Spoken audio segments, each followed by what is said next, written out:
ஒரு ஊர்ல ஒரு ஆள் இருந்தான். கற்பனையிலேயே காலத்தை கடத்திக்கிட்டு இருந்தான். ஒரு நாள் ஒரு மரத்தடியில உட்காந்துருந்தான். அவனுக்கு பசிக்கிற மாதிரி தெரிஞ்சது. உடனே கற்பனையிலேயே சாப்பிட ஆரம்பிச்சுட்டான்.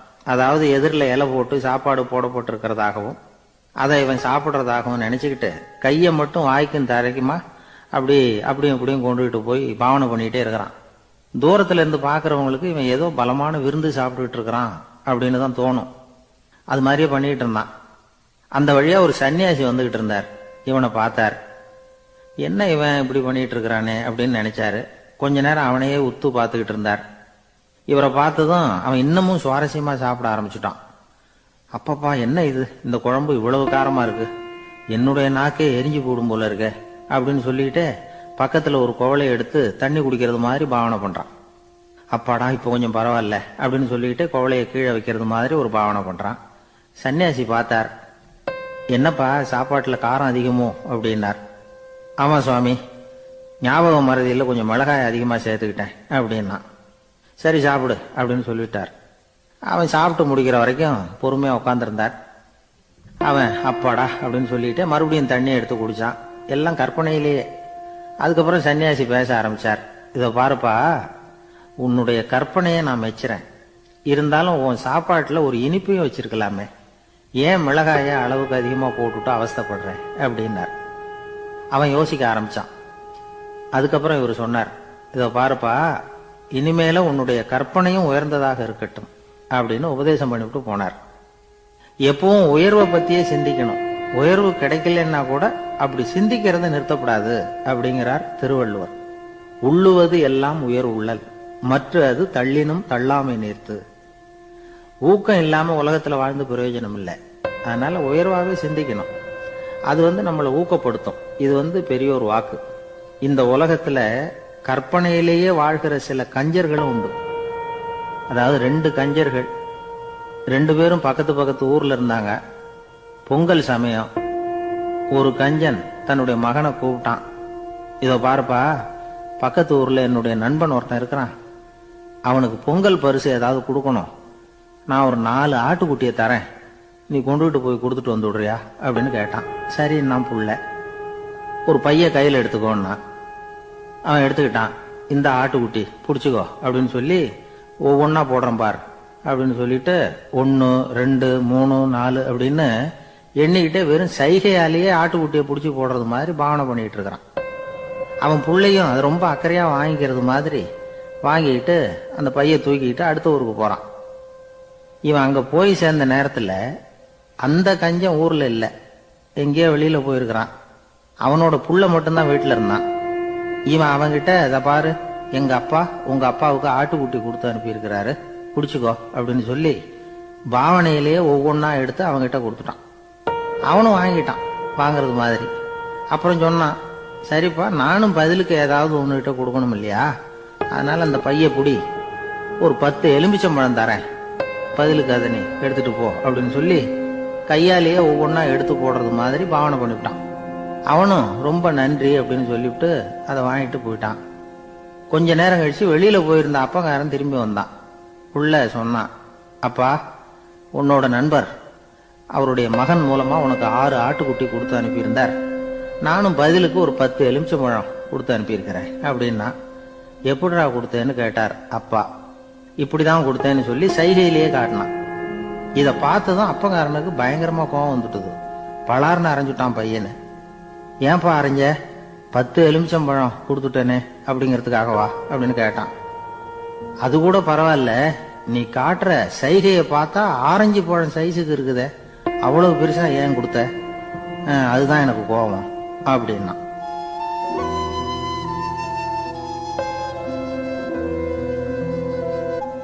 ஒரு ஊர்ல ஒரு சித்தர் இருந்தார். சூஃபி சித்தர். அவர் ஞானம் பெற்ற ஒரு சித்தர். ஒரு நாள் அந்த நாட்டு மன்னன் அவரை பார்க்கறதுக்காக வந்தான். என்ன வேணும் உனக்குன்னு கேட்டார். நான் கடவுளை பார்க்கணும், அதுக்கு நீங்க தான் உதவி பண்ணணும் அப்படின்னா அவன். சித்தர் கொஞ்சம் யோசனை பண்ணார். சரி, போயிட்டு நாளைக்கு வாங்கினார். அதே மாதிரி மன்னன் போயிட்டு அடுத்த நாள் வந்தான். இங்க நீ என்னோட 1 வாரம் தங்கியிருக்க வேண்டியிருக்கும்னார். சரின்னா ஒரு பிச்சை பாத்திரத்தை தூக்கி கையில கொடுத்தார். அவனுக்கு ஒன்றும் புரியல. இருந்தாலும் வாங்கிட்டான். வாங்கிட்டு இதை என்ன செய்யணும் அப்படின்னு கேட்டான். இதை ஒன்றும் செய்ய வேணாம், இதை எடுத்துக்கிட்டு பக்கத்தில் உள்ள கிராமங்களுக்கு போ, வீடு வீடா பிச்சை எடுத்துக்கிட்டு வா. அப்படி வந்த பிறகுதான் உனக்கு சாப்பாடும் ஓய்வும் கிடைக்கும்.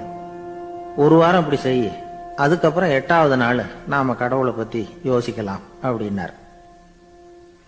இப்படி ஒரு சொன்னதை கேட்டதும் அந்த அரசனுக்கு அதிர்ச்சி ஆயிட்டுது. ஒரு மாதிரி ஆயிட்டான்.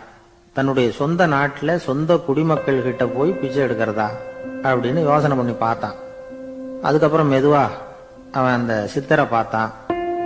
ஐயா, சொந்த நாட்டிலேயே பிச்சை எடுக்கிறதுன்னா எனக்கு ஒரு மாதிரியா இருக்கு, வெக்கமா இருக்கு. நான் வேணும்னா வெளி தேசத்துல எங்கேயாவது போய் பிச்சை எடுக்கவா அப்படின்னு கேட்டான்.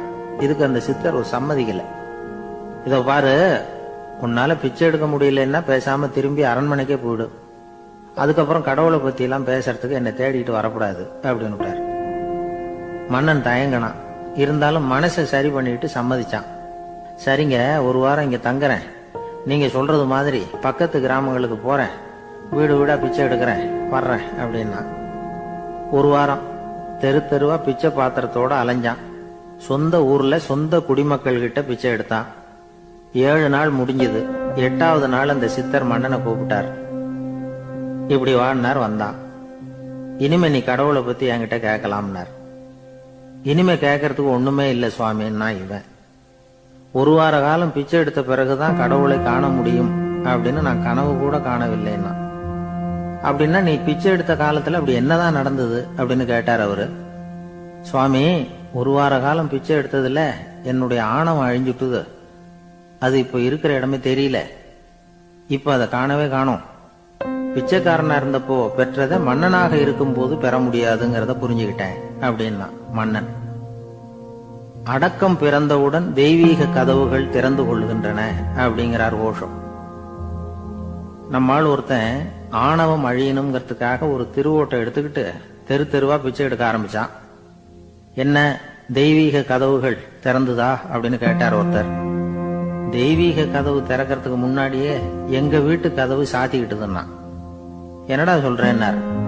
இனிமே வீட்டுக்குள்ளேயே வர வேணாம், இதையே தொழிலா வச்சுக்கோ அப்படின்னு எங்க வீட்டுல சொல்லிவிட்டாங்க சார் அப்படின்னா.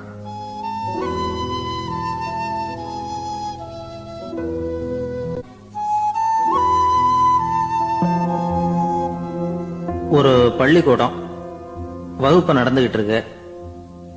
ஆசிரியர் பாடம் நடத்திக்கிட்டு இருக்கிறார். நடத்தி முடிச்ச உடனே கேட்டார், மாணவர்களே, இதுவரைக்கும் நான் நடத்தின பாடத்துல உங்களுக்கு ஏதாவது சந்தேகம் இருக்கா அப்படின்னு கேட்டார். அப்புறம் ஒவ்வொருத்தரா கேட்டார். ஒரு மாணவன் எழுந்திருச்சான். சார், எனக்கு சந்தேகம் எதுவுமே இல்லைன்னா. ஏன்னு கேட்டார். ஏன்னா எனக்கு நீங்க நடத்தின பாடம் தெளிவா புரிஞ்சுட்டுது, அதனால சந்தேகம் வரலன்னா. இன்னொரு மாணவன் எழுந்திருச்சான். சார், எனக்கும் சந்தேகம் எதுவும் இல்லைன்னா. ஏண்டான்னு கேட்டார். ஏன்னா எனக்கு நீங்க நடத்தின பாடம் எதுவுமே புரியல, அதனால சந்தேகம் வரல அப்படின்னா. இந்த இடத்துல நாம கொஞ்சம் சிந்திச்சு பார்க்கணும். இந்த உலகத்துல எல்லாம் புரிஞ்ச ஒருத்தனுக்கும் சந்தேகம் வராது, எதுவுமே புரியாத ஒருத்தனுக்கும் சந்தேகம் வராது. அறகுறையா புரிஞ்சுக்கிட்டவன் இருக்கான் பாருங்க, அவனுக்கு தான் அடிக்கடி சந்தேகம் வரும். ஆக மாணவர்களை இந்த 3 வகையா பிரிக்கலாம். அதே மாதிரிதான் மனிதர்களையும் 3 வகையா பிரிக்கிறாங்க ஆன்மீகவாதிகள். ஒரு ஆன்மீக பெரியவர் என்ன சொல்றார் தெரியுமா? இந்த உலகத்துல 3 வகையான மனிதர்கள் இருக்கிறாங்களாம். முதல் வகை எப்படி தெரியுமா? இவங்களுக்கு எதையும் தெரிஞ்சுக்கணுங்கிற அவசியமே கிடையாது. ஏன்னா அவங்களுக்கு எல்லாமும் தெரியும். இவங்க ஞானத்தின் முழு வடிவா இருக்கிற காரணத்தினால அவங்களுக்கு எந்த சந்தேகமும் இல்லை, எந்த கேள்விகளும் கிடையாது. இந்த நிலையில இருக்கிறவன் கிருஷ்ணன். எல்லாத்துக்கும் விட தெரிஞ்சுக்கிட்ட நிலையில அவன் விடையாக மாறிவிட்டான் அப்படின்னு சொல்லுவாங்க. 2வது நிலையில இருக்கிறவன் அர்ஜுனன். இவனுக்கு எப்ப பார்த்தாலும் கேள்விதான், சந்தேகம்தான். பதில் சொல்ல சொல்ல அவனுக்கு இருக்கிற சந்தேகமும் அதிகமாகிட்டே இருக்கும், குறையவே குறையாது. அர்ஜுனன் மாதிரி உள்ளவங்க எப்பவும் கேள்வி கேட்டுக்கிட்டே இருப்பாங்க. ஒரு கேள்விக்கு விட கிடைச்சுட்டுன்னு வைங்க, உடனே இன்னொரு கேள்வி அவங்க கிட்ட இருந்து வரும். கிருஷ்ணனுடைய நிலை எப்படின்னா அது கேள்விகளே அற்ற ஒரு நிலை. அர்ஜுனனுடைய நிலை எப்படின்னா அது கேள்விகளை தவிர வேறு எதுவும் அற்ற ஒரு நிலை. இவங்களை தவிர இன்னொரு ஆள் இருக்கிறான், அவனுக்கும் கேள்விகள் அற்ற ஒரு நிலை தான். அவன் யாருன்னா துரியோதனன். இவனுக்கு தெரிஞ்சுக்கணுங்கிற எண்ணமே சுத்தமா கிடையாது. ஆவலே இல்லைங்கிறதுனால அதை புரிஞ்சுக்கணுங்கிற அவசியமும் இல்லை. அதனால அவனுக்கு கேள்விகளற்ற ஒரு நிலையில அவன் இருந்துகிட்டு இருக்கிறான். எல்லா பதிலும் தெரிந்து கொண்ட நிலையில கிருஷ்ணனும் கேள்விகளற்ற நிலையில இருக்கிறான். தெரிஞ்சுக்கணுங்கிற ஆவலே இல்லாத துரியோதனனும் கேள்விகளற்ற நிலையிலேயே இருக்கிறான். இப்படியும் இல்லாம அப்படியும் இல்லாம ரெண்டும் கெட்டான நிலையில இருக்கிறானே, அவன் தான் அர்ஜுனன். அதனால பெரியவங்கள்லாம் என்ன சொல்றாங்கன்னா, இந்த உலகத்துல அர்ஜுனன்களா இருக்கிறவங்க ஒண்ணு துரியோதனனா மாறிடணும், இல்லைன்னா கிருஷ்ணனா மாறிடணும். இதை தவிர வேற வாய்ப்பு இல்லை. துரியோதனன் மாதிரி உள்ளது விலங்கு நிலை, கிருஷ்ணன் மாதிரி உள்ளது தெய்வ நிலை.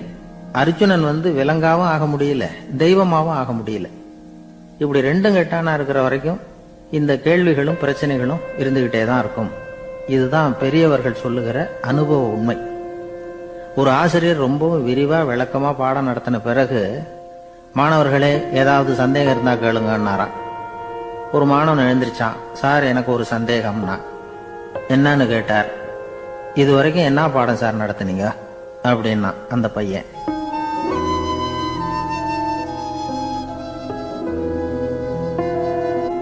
ஒரு ஊர்ல ஒரு மன்னர் இருந்தார். ஒரு நாள் அவருடைய அரசவைக்கு ஒரு ஓவியன் வந்தான். அவன் சீனா தேசத்திலிருந்து வந்தவன், தாவோ சிந்தனையாளன். அவன் அங்க மன்னர் முன்னாடி நிக்கிறான். யாரும் செய்ய முடியாத ஒரு காரியத்தை என்னால செய்ய முடியும்னா. இவன் இப்படி சொன்னதை கேட்டதும் ஏற்கனவே அங்க இருந்த அரசவை ஓவியன் ஒருத்தனுக்கு கோபம் வந்துட்டுது. இதோ பாரு, இப்படி எல்லாம் பேசக்கூடாது, நான் வேணும்னா உன்னுடைய சவாலை ஏத்துக்கிறேன் அப்படின்னா. நாம 2 பேரும் ஓவியம் தீட்டுவோம், அதை பார்த்துட்டு நம்ம 2 பேர்ல யாரு சிறந்த ஓவியன் அப்படிங்கறத மன்னரே தீர்மானம் செய்யட்டும், என்ன சொல்ற அப்படின்னு கேட்டான் அவன். அவனும் சரின்னு ஒத்துக்கிட்டான். போட்டி ஆரம்பமாச்சு. அரசர் அவங்களுக்கு 2 சுவர்களை ஒதுக்கி கொடுத்தார். 6 மாச காலம் அவகாசம் கொடுத்தார். 2 ஓவியர்களும் அவங்கவங்க வேலையை ஆரம்பிச்சாங்க. இரவு பகலா வேலை செய்ய ஆரம்பிச்சுட்டாங்க. 6 மாசம் முடிஞ்சது. அரசர் பார்த்தார். முதல்ல தன்னுடைய அரசவை ஓவியர் தீட்டி இருந்த ஓவியத்தை பார்த்தார். ரொம்ப பிரமாதமா இருந்தது, பாராட்டினார். இதோ பாரு, உன்னுடைய ஓவியம் அற்புதமா இருக்கு, உயிரோட்டம் உள்ளதா இருக்குது, கலையின் உச்சமே இதுதான், இதை விட சிறந்த ஒரு ஓவியத்தை வேற யாராலையும் படைக்க முடியாது அப்படின்னார். அதுக்கப்புறம் அந்த சீன ஓவியன் கிட்ட போனார். எங்க உன்னுடைய ஓவியம்னு கேட்டார். திரைச்சீலைய விலக்கி விட்டு பாருங்கன்னா. மன்னர் அந்த திரைச்சீலைய விளக்குனார். உள்ள ஓவியம் இருக்க வேண்டிய இடம் கண்ணாடி மாதிரி தெரிஞ்சது. அவன் அந்த 6 மாச காலமா அந்த சுவரை தேய்ச்சி தேய்ச்சி கண்ணாடி மாதிரி ஆக்கி வச்சிருக்கிறான். அதுக்கு நேரா எதிர் சுவர்ல அரசவை ஓவியன் தீட்டின ஓவியம் இருக்கு. அது எதிரில் இருந்த இந்த கண்ணாடியில பட்டு பிரதிபலிக்குது. மன்னர் யோசனை பண்ண ஆரம்பிச்சார். அப்புறம் அந்த சீன ஓவியனை பார்த்து கேட்டார். இதோ பாரு, நீ என்னுடைய ஆளை தோற்கடிச்சுட்ட அப்படிங்கறதுல சந்தேகம் இல்லை, ஆனாலும் எங்களை ஏமாத்தி இருக்கிற, எந்த ஓவியமும் நீ வரையிலையே அப்படின்னார். அரசே, இதுதான் உண்மையான ஓவியம், உயிருள்ள ஓவியம். இது மனோபாவங்களை பிரதிபலிக்கும், மாறுகின்ற காலங்களை அப்படியே காட்டும் அப்படின்னா அந்த சீன ஓவியன். கையால வரைகிற ஓவியங்கள்ல சலனம் இல்லை, கண்ணாடி அப்படி கிடையாது, சக்தியின் ஓட்டம் அதுல எப்பவும் இருந்துகிட்டே இருக்கும். கண்ணாடி மட்டுமே ஜீவன் உள்ள ஓவியமா இருக்க முடியுங்கிறத அந்த சீன ஓவியன் தெரிஞ்சு வச்சிருந்தான். ஏன்னா அவன் ஒரு தாவோ சிந்தனையாளன். ஒவ்வொரு குழந்தையும் இந்த கண்ணாடியோட தான் பிறக்குது. ஆனா நாம என்ன செய்யறோம்னா, ஓவியங்களை கண்ணாடி மீது பதிப்பிச்சு விடுறோம். கண்ணாடி நம்மளை பிரதிபலிக்குது. நம்முடைய அழகோ அவலட்சணமோ கண்ணாடியை பாதிக்கிறது இல்லை. ஏன்னா அதுக்கு மனம் கிடையாது. கடந்து போன வினாடியை பத்தி அது சிந்திக்கிறது இல்லை. அடுத்த கணத்தை பத்தின எதிர்பார்ப்பும் அதுகிட்ட கிடையாது. அதுதான் பற்றற்ற நிலை. மனிதனுக்கு தேவைப்படுறது அதுதான். கண்ணாடி கிட்ட இருந்து நாம கற்றுக்கொள்ள வேண்டிய பாடம் இது. வாழ்க்கையில மனிதர்களை நேசிக்கலாம், உலகின் அழகையெல்லாம் பிரதிபலிக்கலாம், ஆனா எதையும் பற்றி கொண்டு விடக்கூடாது அப்படிங்கிறது பெரியவர்கள் அறிவுரை. துயரம்ங்கிறது பற்றுக்களின் சாயை. கண்ணாடி முன்னாடி நிக்கிறப்போவெல்லாம் நமக்கு இந்த ஞாபகம் வரணுமா. ஒரு குடும்ப தலைவர் ஒரு நாள் காலையில விடிஞ்சு எழுந்திரிச்சதும் சத்தம் போட்டார். யார் இந்த கருங்குரங்கு படத்தை என் ரூம்ல கொண்டாந்து மாட்டி வச்சது அப்படின்னு கத்தினார். சமையல் கட்டில இருந்து மனைவி பதில் சொன்னாங்க. தூக்க கலக்கத்துல உளராதீங்க, நல்லா பாருங்க, அது படம் கிடையாது, முகம் பார்க்கிற கண்ணாடி அப்படின்னாங்க.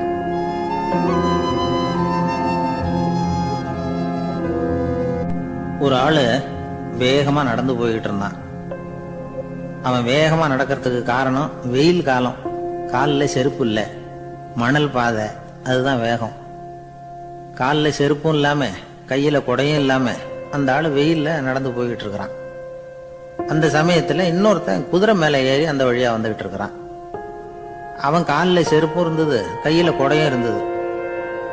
நடந்து போய்கிட்டு இருந்தவன் அந்த குதிரை ஆசாமியை பார்த்து கேட்டான், ஐயா, நீங்களும் குதிரை மேல உட்காந்துக்கிட்டு போய்கிட்டு இருக்கிறீங்க, அப்படி இருக்கிறப்போ உங்களுக்கு அந்த செருப்பு என்னத்துக்கு?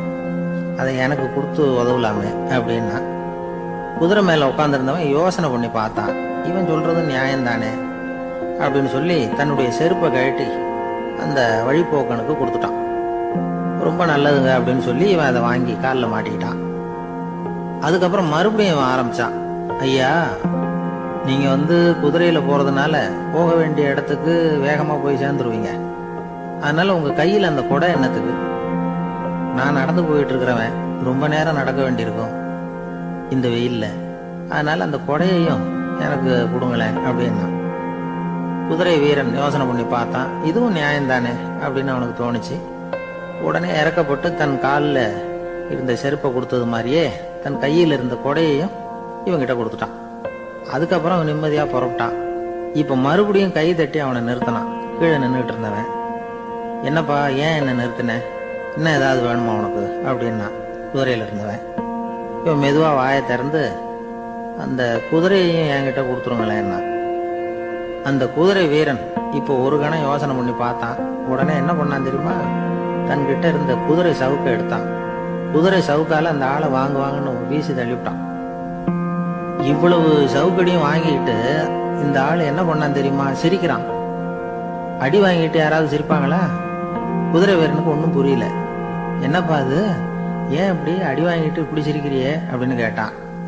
இப்ப அந்த வழிபோக்கன் சொல்றான், ஐயா, நான் இப்படி சிரிக்கிறதுக்கு காரணம் இருக்கு. இப்படி குதிரை கேட்டு உங்ககிட்ட அடி வாங்கலைன்னு வச்சுக்கோங்க, என் உயிர் உள்ள வரைக்கும் மனசுல ஒரு தவிப்பு இருந்துகிட்டே இருக்கும். செருப்பையும் கொடையையும் கேட்ட உடனே கொடுத்தவன் குதிரையையும் கேட்டிருந்தா கொடுத்துருப்பானோ அப்படிங்கிற பேராசையில ஏங்கிக்கிட்டே இருந்திருப்பேன். இப்போ உங்ககிட்ட அடி வாங்கின பிறகு என்னுடைய அந்த சந்தேகம் தீர்ந்து போச்சு. என்னுடைய ஆசைக்கு எல்லை எது அப்படிங்கறத எனக்கு புரிஞ்சுட்டுது அப்படின்னு சொல்லிவிட்டு அவன் நடக்க ஆரம்பிச்சுட்டானான். ஆசைக்கும் எல்லை உண்டு அப்படிங்கிறத விளக்கறதுக்காக வாரியார் சுவாமிகள் சொல்ற கதை இது. இந்த காலத்திலயும் ஒருத்தன் அது மாதிரி கொடை செருப்போட குதிரையில போய்கிட்டு இருந்தான். எதிரில் நடந்து வந்தவன், ஐயா, உங்க கொடையை எனக்கு கொடுங்களேன்னு கேட்டான். உடனே அவன் குதிரையிலிருந்து கீழே குதிச்சு அவனை சாட்டையால் அடிக்க ஆரம்பிச்சுட்டான். இன்னொருத்தர் அந்த வழியா வந்தவர் இதை பார்த்தார். ஏன்பா, அவன் கேட்டான், உன்னால முடியலன்னா இல்லைன்னு சொல்லிட வேண்டியது தானே, அதுக்காக ஏன் இப்படி அவனை போட்டு அடிக்கிறேன்னு கேட்டார். உங்களுக்கு விவரம் புரியாது சார், காலம் ரொம்ப கெட்டு போச்சு. கேட்டதை கொடுத்தேன்னு வச்சுக்கோங்க, இந்த குதிரையே என்னோடது, அவன் திருடிக்கிட்டு போறான் அப்படின்னு என் பேர்ல புகார் கொடுக்க ஆரம்பிச்சிருவான் சார் அப்படின்னா. அது எப்படி அவ்வளவு உறுதியா சொல்றேன்னு கேட்டார் அவரு. ஏற்கனவே அது மாதிரி ஒருத்தன் பேர்ல புகார் கொடுத்துட்டு தான் இந்த குதிரையை நான் தள்ளிட்டு வந்துகிட்டு இருக்கிறேன் அப்படின்னா. ஒரு காட்டுல ஒரு நரி இருந்தது. ஒரு நாள் காலை நேரம் அது தன்னுடைய இருப்பிடத்துல இருந்து வெளியில வந்தது. கொஞ்சம் தூரம் நடந்து வந்தது. அப்பதான் அது தன்னோட நிழலை கவனிச்சு பார்த்தது. பார்த்தா அது ரொம்ப நீளமா பெருசா இருக்குது. காலை நேரத்துல நிழல் அப்படித்தானே இருக்கும். ஆனா அந்த நரிக்கு அந்த விஷயம் தெரியல. தன்னுடைய நீண்ட பெரிய நிழலை பார்த்து ஆச்சரியப்பட்டது. ஆஹா, நாம இவ்வளவு பெருசாவா இருக்கிறோம் அப்படின்னா என்னுடைய காலை சாப்பாட்டுக்கு ஒரு யானை இல்லைன்னா ஒரு ஒட்டகம் கிடைச்சாதான் சரியா இருக்கும் போல இருக்கு அப்படின்னு முடிவு பண்ணிட்டு உடனே ஒரு யானை அல்லது ஒட்டகத்தை தேடி அலைஞ்சது. எங்க கிடைக்கும்னு கிடைக்கவே இல்லை. மத்தியானம் 12 மணி ஆயிட்டுது. பசியோட அலையுது. இப்ப தன்னோட நிழலை பார்த்தது. அது மத்தியான நிழல் எப்படி இருக்கும், அது ரொம்பவும் குறுகி போய் தெரிஞ்சது. உடனே அந்த நரி என்ன நினைச்சுக்கிட்டு தான் தெரியுமா? காலை ஆகாரம் சாப்பிடாததுனால நம்ம உடம்பு இப்படி அழைச்சி போட்டுதே அப்படின்னு நினைச்சுக்கிட்டு தான். கொஞ்ச நேரம் கழிச்சு மறுபடியும் தன்னுடைய நிழலை பார்க்குது. அது இன்னமும் குறுகி போய் காலடியிலேயே வந்துட்டுது. அதுக்கு பயமா போயிடுது. ஐயோ, இன்னும் கொஞ்ச நேரத்துல நாம இறந்துருவோம் போல இருக்க. இப்ப என்ன செய்யறது? இந்த சமயத்துல ஒரு எறும்பு கிடைச்சா கூட போதும், அதை நம்ம காலை ஆகாரமா நினைச்சு சாப்பிட்டுள்ளாமே அப்படின்னு நினைச்சுதான். நம்முடைய நிழல் கூட நம்மள மாதிரியே தான் அடிக்கடி மாறிக்கிட்டே தான் இருக்குது. அது எப்பவும் ஒரே மாதிரி இருக்கிறது இல்ல. மனிதனுக்கு ஏற்படுகிற தன்முனைப்பு இருக்கு பாருங்க, ஈகோ, அது கூட ஒரு நிழல் மாதிரி தானா. அப்படி நினைக்க ஆரம்பிச்சுட்டா அதனால ஏதும் பிரச்சனை வராதான். தன்முனைப்பை நிழல் போலவே ஏற்றுக்கொள்ளுங்கள் அப்படிங்கிறது பெரியவங்க கருத்து. ஒரு காரியத்தை வெற்றிகரமா நல்ல விதமா செஞ்சு முடிக்கிறோம்னு வச்சுக்கோங்க, அந்த சமயத்துல ஒரு வித நுட்பமான தற்பெருமை நமக்குள்ள உண்டாகுது. இது இயற்கையானது, அதனால இது மேல பற்று வைக்கக்கூடாது. அப்படி வைக்க ஆரம்பிச்சுட்டா அந்த தற்பெருமை ஒரு நிரந்தர விருந்தாளியா நம்ம கிட்ட தங்கிக்கும். நம்ம நிழல் எப்படின்னு பாருங்க, நாம நடக்கும் பொழுது நம்ம பின்னாடியே வரும். தன்முனைப்பையும் அப்படியே நினைச்சுக்குங்க. நிழல் யாருக்கும் எந்த பிரச்சனையையும் உண்டாக்குறது இல்லை. ஆனா அந்த நிழலை கண்டே நாம பயப்பட ஆரம்பிச்சுட்டா நாம எதுலயும் வெற்றி காண முடியாது. நிழலோட சண்டை போடக்கூடாது. அது மாதிரி தன்முனைப்போடவும் நாம சண்டை போட வேண்டியதில்லை. இல்லாத ஒன்றோடு சண்டை போடுறது எப்படின்னா, அது இருட்டோட சண்டை போடுறது மாதிரி. நாம நிழல் கிடையாது, நம்ம கிட்ட இருக்கிற தன்முனைப்பு ஒரு நிழல். நம்ம நிழலையும் நமக்கு சமமா பாக்குறோம் பாருங்க, அங்கதான் சிக்கலே ஆரம்பம். இப்போ நாம நடந்து போய்கிட்டு இருக்கிறோம், நம்ம நிழல் தரையில விழுது. யாரோ ஒருத்தர் நம்ம நிழல் மேல காலை வச்சு நடந்து போறார். உடனே அவர்கிட்ட சண்டைக்கா போறோம், ஏண்டா என் நிழலை மிதிச்ச அப்படின்னு. நமக்கு தெரியும் அது நிழல் தாங்கிறது. அவர் உங்க மேல நடக்கல, உங்களுடைய நிழல் மேலதான் நடக்கிறார்.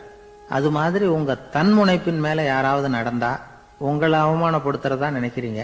காரணம், நாமளும் நம்ம தன்முனைப்பும் ஒண்ணுங்கிற நினைப்பு தான் காரணம். மற்றபடி வேற ஒண்ணும் கிடையாது.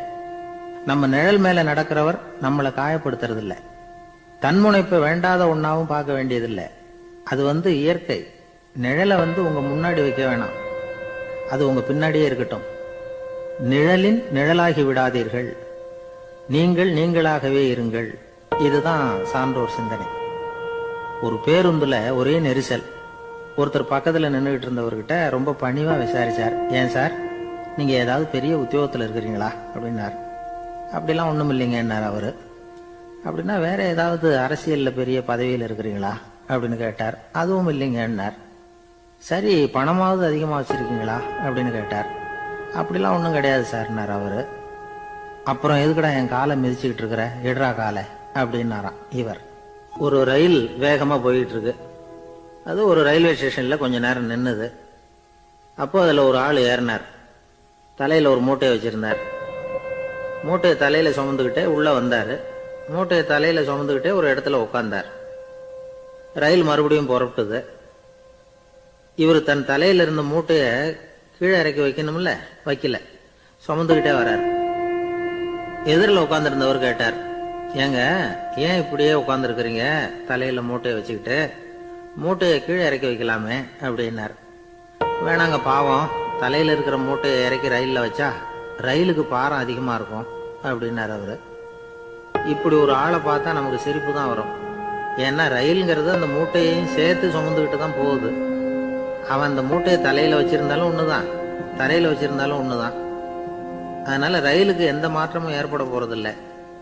அதே மாதிரி தான் நம்ம மனமும். இதுவும் ஒரு தேவையில்லாத சுமை, அனாவசியமா சுமந்துக்கிட்டு இருக்கிறோம். இத கீழே இறக்கி வச்சுட்டா வாழ்க்கை பிரயாணம் சுகமா இருக்கும். ரயில் பிரயாணம் பண்ற அந்த ஆள் மூட்டையை சுமக்கிறான், வாழ்க்கை பிரயாணம் பண்ற நாம மனசை சுமக்கிறோம். இது ரெண்டுக்கும் எந்த வித்தியாசமும் இல்லை. மனசை கீழே இறக்கி வச்சுட்டா பாரம் இல்லாமல் வாழலாம், பறவைகள் மாதிரி பறக்கலாம், குழந்தைகள் மாதிரி கள்ளங்கபடம் இல்லாம வாழலாம். இந்த வெளி உலகத்துல நாம நிலை பெற்று இருக்கணும், வேரூன்றி இருக்கணும். அதே சமயம் நம்முடைய உள் வெளியில ஆன்மீக வாழ்க்கையில பாரம் இல்லாம இருக்கணும். அப்போ பறக்கணும், நதியை போல ஓடணும், மிதக்கணும். பயணம் சுகமா இருக்கும், களைப்பு தெரியாது, கவலை தெரியாது. ஒரு சீடன் போதி தர்மரை நாடி வந்தான். குருவே, நீங்கள் என்ன வெறுமையாக இருக்க சொன்னீங்க, நான் இப்ப மறுபடியும் வெறுமையானவன் ஆகிட்டேன், அதனால இப்ப என்ன செய்ய சொல்றீங்க என்ன அப்படின்னு சொல்லி நின்னான். உடனே அந்த குரு பக்கத்துல இருந்த ஒரு குச்சியை எடுத்து அவன் தலையில அடிச்சு, போய் அந்த வெற்றுத்தன்மையையும் வீசி எறிந்து விட்டு வா அப்படின்னார். நான் இப்போ காலியா இருக்கிறேன்னு ஒருத்தன் சொல்றான்னு வச்சுங்க, அது உண்மை இல்லை. ஏன்னா இன்னமும் அதுல நான்கிற எண்ணம் இருக்குது. எந்த சிந்தனையும் இல்லாம இருக்கிறது கடினம்தான். ஆனாலும் மனிதன் அதுல உள்ள நுட்பத்தை புரிஞ்சுக்கிட்டான்னா இவ்வளவு தூரம் தூக்கி சுமந்துக்கிட்டு வந்த அந்த மனதின் முட்டாள்தனத்தை அவனே பார்த்துட்டு சிரிப்பான். இதுதான் பெரியவங்க சொல்லியிருக்கிற ஆலோசனை. நம்மால் ஒருத்தன் தலையில ஒரு பெரிய மூங்கில் கூடையோட ரயில்ல உட்கார்ந்தான். கூடை தலையில இருந்தது, கீழே இறக்கி வைக்கல. எதிரில் இருந்தவர் கேட்டார், ஏங்க எதுக்காக அதை அனாவசியமா சுமந்துகிட்டே இருக்கீங்க, கீழே இறக்கி வைங்களேன்னார். இல்லைங்க, நான் வீட்டை விட்டு புறப்படும் பொழுதே என் பையன் சொல்லிவிட்டான் கூடைய தலையை விட்டு இறக்கக்கூடாதுன்னு அப்படின்னார். அவன் சின்ன பையன், விவரம் இல்லாம சொல்லியிருப்பான். இப்ப என்ன நேரில் வந்தா பாத்துக்கிட்டு இருக்கிறான், நீங்க இறக்கி வைங்கன்னார் அவர். அவன் நேரில் பாத்துக்கிட்டு இல்ல, இருந்தாலும் நான் இந்த கூடையை கீழே இறக்கி வச்சா அது அவனுக்கு தெரிஞ்சிடும் அப்படின்னாரு இவர். அது எப்படின்னாரு அவர். அவன் தனக்கு டிக்கெட் வாங்க வேணாம்னு சொல்லி இப்ப இந்த கூடைக்குள்ளதான் உட்கார்ந்துருக்கிறான் அப்படின்னார் இவர். ஒரு ஊர்ல ஒரு மன்னர் இருந்தார். அழகான அரண்மனையில அவர் இருந்தார். அந்த அரண்மனையை விட அழகா ஒரு மாளிகையை அந்த ஊர்லயே வேற ஒருத்தன் கட்டியிருந்தான். அப்படி கட்டி முடிச்சதுல அவனுக்கு ரொம்ப பெருமை. எத்தனையோ செல்வந்தர்கள்லாம் பார்த்துட்டு, இந்த மாளிகையை விலைக்கு கொடுத்துடுறியா, எவ்வளவு விலை சொன்னாலும் சரி நாங்க வாங்கிக்கிறதுக்கு தயாரா இருக்கோம் அப்படின்னு சொல்லி கேட்டு பார்த்துட்டாங்க. நான் இதை விற்கிறதுக்கு தயாரா இல்ல அப்படின்னு சொல்லிவிட்டான். அவ்வளவு சிறப்பா கலை அம்சத்தோடு அதை கட்டி முடிச்சிருக்கிறான். அதுவே ஒரு பெரிய அரண்மனை மாதிரி இருந்ததுன்னா பாத்துங்களேன். சுற்றிலும் அழகான பூந்தோட்டம். ஒரு நாள் அவன் எங்கேயோ வெளியூர் போயிட்டு திரும்பி வந்துகிட்டு இருக்கிறான். அப்போ அந்த மாளிகை தீப்பெட்டி எரிஞ்சுக்கிட்டு இருக்கு. பதறி போட்டான். விலைக்கு கேட்டவங்க யாராவது இதை செஞ்சிருக்கணும், இல்லைன்னா மன்னரே செய்த சதியோ என்னவோ, இப்படிலாம் அவனுக்கு சந்தேகம். ஒரு மூலையில உட்காந்து அழ ஆரம்பிச்சுட்டான். அந்த சமயத்துல அவனுடைய மகன் அங்க ஓடி வந்தான். அப்பா அழாதீங்க, இதை நான் நேத்து ராத்திரியே நம்ம ஊர் மன்னருக்கு வித்துட்டேன். இதை கட்டி முடிக்க நமக்கு எவ்வளவு செலவாச்சோ அதை போல 3 மடங்கு விலைக்கு வித்துட்டேன், கவலைப்படாதீங்க. இதை விட அழகான மாளிகையை நாம புதுசா கட்டிக்கலாம்னா. இதை கேட்டதும் அழுதுகிட்டு இருந்தவன் அழுகையை நிறுத்தினான், சிரிக்க ஆரம்பிச்சுட்டான். இதே இடத்த நான் மன்னர்கிட்ட இருந்து விலைக்கு வாங்குவேன், இதை விட அழகான மாளிகையை கட்டுவேன் அப்படின்னு சுத்தி நின்ன எல்லார்கிட்டையும் சொல்லிக்கிட்டு இருந்தான். இந்த சமயத்துல அவனோட இளைய மகன் ஓடி வந்தான். அப்பா, அண்ணன் சொன்னதெல்லாம் சரிதான், மன்னர்கிட்ட விலை பேசினதெல்லாம் உண்மைதான். ஆனா வித்தது பேச்சு அளவுல தான். இனிமேதான் பத்திரம் வாங்கணும், எழுதணும், நீங்க கையெழுத்து போடணும், பதிவு பண்ணணும், மன்னர்கிட்ட பணம் வாங்கணும். அதுக்காகத்தான் உங்களை எதிர்பார்த்துக்கிட்டு இருந்தோம். அதுக்குள்ள இப்படி ஆயிட்டுதுன்னா. இப்ப சிரிச்சுக்கிட்டு இருந்தவன் சிரிப்பை நிறுத்தினான். மறுபடியும் குழந்தை மாதிரி அழ ஆரம்பிச்சுட்டான். இது ஒரு சம்பவம். இதுல இருந்து என்ன தெரியுது? அந்த அழகான மாளிகை தன்னுடையது அப்படின்னு நினைக்கும் பொழுது அவனுக்கு அழுகை வந்தது. அது தன்னுடையது இல்லை அப்படின்னு நினைக்கிற போது சிரிப்பு வந்தது. மறுபடியும் அது தன்னுடையதுதான் அப்படிங்கிற உணர்வு வரும்பொழுது அழுகை. எது எதிலிருந்து நீ நீங்கி இருக்கிறாயோ அது அதிலிருந்து உனக்கு துன்பம் இல்லை அப்படிங்கிறார் திருவள்ளுவர். இந்த உடம்பு என்னுடையதில்லை அப்படிங்கிற உணர்வு வந்துட்டா அது ஒரு பெரிய நிலை. அந்த நிலை வரணும். எல்லாத்தையும் பயன்படுத்திக்கலாம், ஆனா பற்றுல விழுந்துடக்கூடாது. உலகத்தில் இருங்கள், ஆனால் உலகத்தவராக இருக்காதீர்கள். உலகிற்குள் இருங்கள், உலகம் உங்களுக்குள் வந்துவிட அனுமதிக்காதீர்கள். விலகி இருங்கள், விழித்திருங்கள், மௌனமாய் பார்த்திருங்கள் அப்படிங்கிறது சான்றோர் கருத்து. செய்ய வேண்டிய கடமையிலிருந்து விலகி இருக்கிறவர்கள் நம்ம கிட்ட நிறைய பேர் உண்டு. அப்படிப்பட்ட ஒருத்தர் டாக்டர் கிட்ட போனார். டாக்டர், நான் ஒரு கவர்மெண்ட் ஆபீஸ்ல வேலை பார்க்கிறேன், எனக்கு ஒரே அசதியா இருக்கு, என்னை சோதிச்சு பாருங்க, ஆலோசனை சொல்லுங்க ஏதாவதுன்னார். டாக்டர் அவரை பரிசோதனை பண்ணி பார்த்துட்டு சொன்னார், இதோ பாரு, உனக்கு இப்போ தேவைப்படுறது முழு ஓய்வு. நீ எவ்வளவு சீக்கிரமா ஆபீஸுக்கு போறியோ அவ்வளவுக்கு உனக்கு நல்லது அப்படின்னாராம்.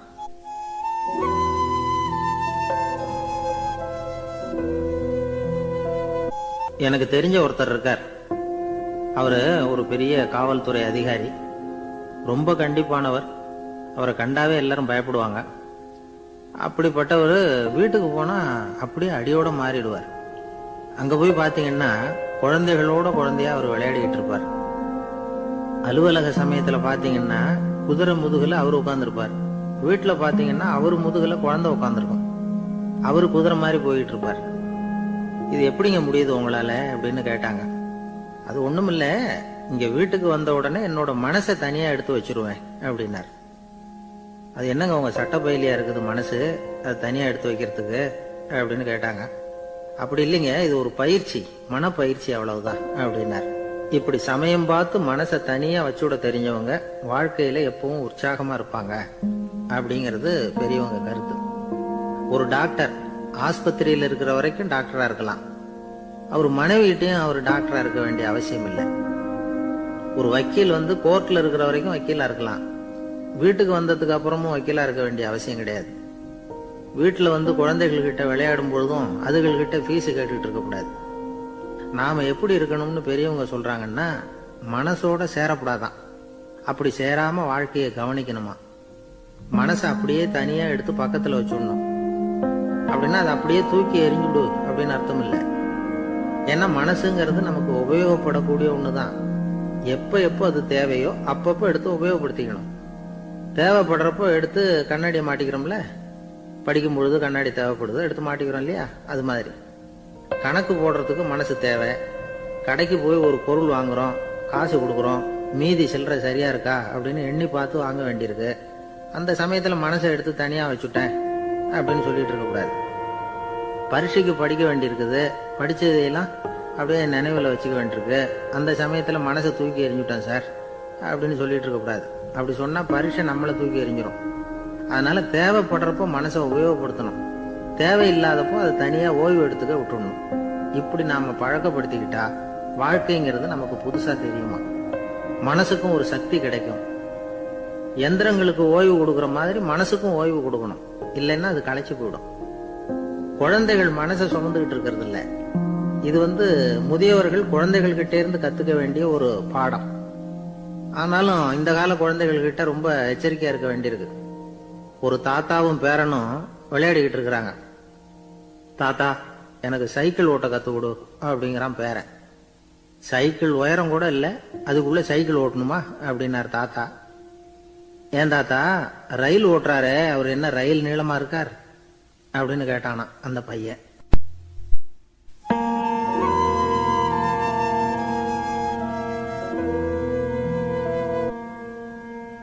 ஒரு நல்ல நகைச்சுவை எப்படி இருக்கணும், இதுக்கு ஒவ்வொருத்தர் ஒவ்வொரு மாதிரியான விளக்கத்தை கொடுத்திருக்கிறாங்க. ஆனா கலைவாணர் NS கிருஷ்ணன் கொடுக்கிற விளக்கம் என்ன தெரியுமா?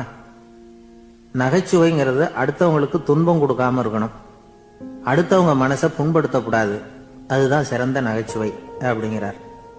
அதுக்கு அவர் உதாரணமும் கொடுக்கிறார். ஒரு ஏரி ஓரமா 2 பசங்க நடந்து போயிட்டு இருக்கிறாங்க. அதுல ஒருத்தன் பணக்கார வீட்டு பையன், இன்னொருத்தன் ஏழை. இவங்க 2 பேரும் போயிட்டு இருக்கிறாங்க. வழியில ஒரு இடத்துல ஒரு ஜோடி செருப்பு இவங்க கண்ணுல படுது. ஒரு விவசாயி அந்த செருப்பை அங்க விட்டுட்டு பக்கத்துல இருந்த ஏரியில கை காலை கழுவிட்டு இருக்கிறார். உடனே அந்த பணக்கார பையனுக்கு ஒரு ஐடியா. அவன் சொன்னானா, டேய், இப்போ ஒரு வேடிக்கை செய்யலாம், அந்த செருப்பு 2ஐயும் தூக்கி எட்டத்துல வீசி எரிஞ்சிருவோம். அந்த ஆள் பார்த்துட்டு செருப்பை தேடி அல்லாடுவான், அங்கேயும் இங்கேயும் ஓடுவான், திரு திருன்னு முழிப்பான். அதை பார்த்து நாம ரசிக்கலாம், நல்ல தமாஷா இருக்கும் அப்படின்னு இருக்கான். இப்படி சொல்லிவிட்டு அந்த செருப்புகளை தூக்கத்துக்கு போனானா. கொஞ்சம் பொறு அப்படின்னானா அந்த ஏழை பையன். ஏன்னு கேட்டிருக்கான் அவன். இப்போ அந்த ஏழை பையன் சொன்னானா, நீ சொல்றது ஒன்றும் வேடிக்கை கிடையாது, உன்னோட செருப்பு தொலைஞ்சா உன் அப்பா உடனே உனக்கு வேற செருப்பு வாங்கி கொடுத்துருவார்.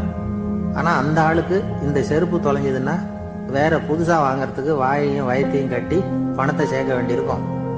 அதனால நான் ஒரு வேடிக்கை சொல்றேன், அது மாதிரி செய், அது இன்னமும் தமாஷா இருக்கும் அப்படின்னானா. எப்படி அது சொல்லுன்னு இருக்கான் அவன். செருப்பு 2ம் அது இருக்கிற இடத்துலயே இருக்கட்டும், உன் சட்ட பையிலிருந்து ஒரே ஒரு ₹1 நாணயத்தை எடு, அதை அந்த செருப்பு மேல அதோட குதிகால் பகுதியில வச்சுட்டு நாம 2 பேரும் அந்த மரத்துக்கு பின்னாடி ஓடி போய் மறைஞ்சு நின்னுக்குவோம், அப்புறம் பாரு வேடிக்கை அப்படின்னா. அதே மாதிரி ₹1 காசு செருப்பு மேல வச்சுட்டு இவங்க 2 பேரும் மறைஞ்சு நின்னுக்கிட்டாங்க. கொஞ்ச நேரத்துல அந்த விவசாயி வந்தார். காலில் உள்ள மண்ணை தட்டிவிட்டு செருப்பை மாட்டுறதுக்காக போனார். அங்க இருந்த காசு கண்ணுல போட்டுட்டுது. அவருக்கு ஆச்சரியமா போச்சு. அதை கையில எடுத்து பாக்குறார், 4 பக்கமும் திரும்பி திரும்பி பாக்குறார், யார் இதை வச்சிருப்பான்னு. கடைசியில ஆகாயத்தை பாக்குறார். ஆண்டவா, இது உன்னோட கருணை தான், நீ தான் யாரோ புண்ணியவான் மனசுல தர்மம் பண்ற எண்ணத்தை உண்டாக்கி இருக்கிற, அந்த புண்ணியவான் நல்லா இருக்கணும் அப்படின்னு வாழ்த்தி அந்த காசை கண்ணுல ஒத்திக்கிட்டாராம். மறைஞ்சிருந்து பார்த்துக்கிட்டு இருந்த ஏழை பையன் இப்படி சொன்னான், பாத்தியா, உன்னை புண்ணியவான்னு வாழ்த்திக்கிட்டு போறார் அந்த ஆள், அவருக்கும் சந்தோஷம், அதை பார்த்து நமக்கும் சந்தோஷம்.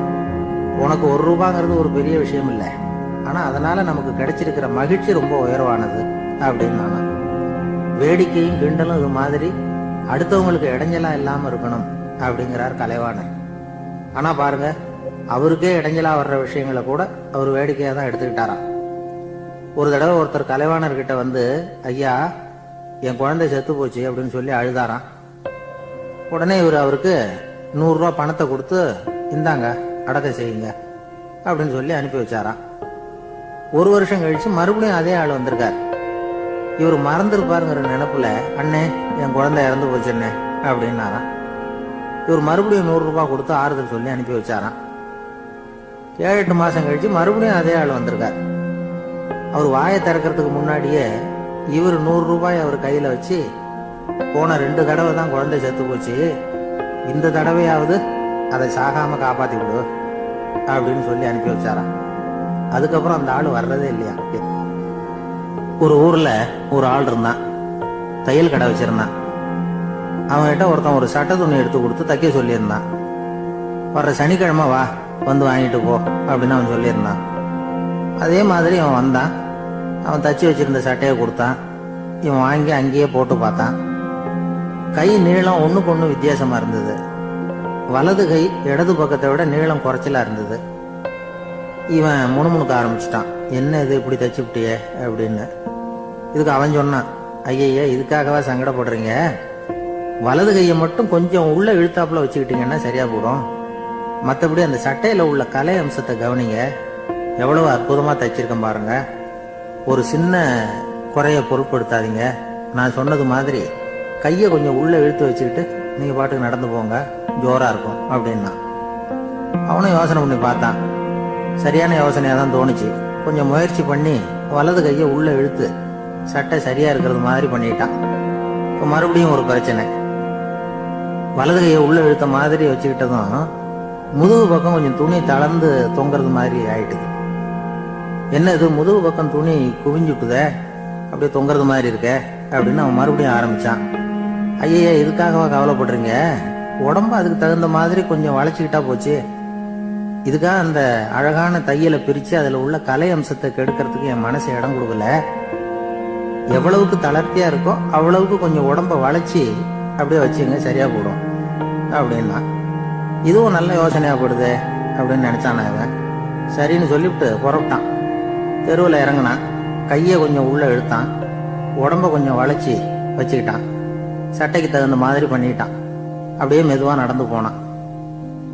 இப்போ எதிரில் இன்னொருத்தன் வந்தான். இவனை பார்த்தான். இவன் போட்டிருக்கிற சட்டையை பார்த்தான். ஆஹா அற்புதமா இருக்கு. நான் சும்மா சொல்லக்கூடாது, ரொம்ப நல்லா இருக்குது இது. நிச்சயமா இது இந்த ஊர் மேல தெருவில் ஒருத்தன் இருக்கிறானே அவன் தச்சதா தான் இருக்கணும் அப்படின்னு நானா. இதை கேட்டதும் உனக்கு ஆச்சரியம் ரொம்ப. எப்படி அவ்வளவு கரெக்டா கண்டுபிடிச்சிங்க அப்படின்னு கேட்டிருக்கான். இதுக்கு அந்த வழிபோக்கம் சொன்னானா. அவன் ரொம்ப கெட்டிக்காரன். உங்களை மாதிரி உடம்பும் கையும் வளைஞ்சு போன ஒரு ஆளுக்கு அவனை தவிர வேற யாராலையும் இவ்வளவு பொருத்தமான சட்டையை தைக்க முடியாது அப்படின்னு பாருங்க. அவனுக்காக இவன் அனுசரிக்க போய் இவனோட நிலைமை எப்படி ஆயிட்டு பாருங்க. இதே மாதிரிதான் சில சடங்குகளும் சம்பிரதாயங்களும் நம்மளை கோமாளி ஆக்கி விட்டுரும். எதுவா இருந்தாலும் அதுல அறிவுபூர்வமான அணுகுமுறை அவசியம்.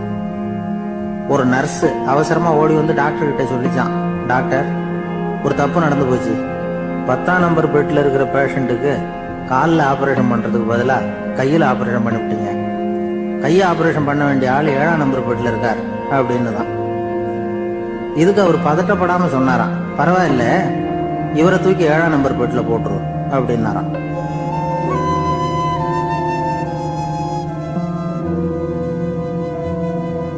ஒரு ஆள் இருந்தார். அவரு தன்னை ஒரு குருன்னு சொல்லிக்கிட்டார். மௌன குரு, வாயை திறக்கிறது இல்ல. அவருக்கு 2 சீடர்கள் உண்டு.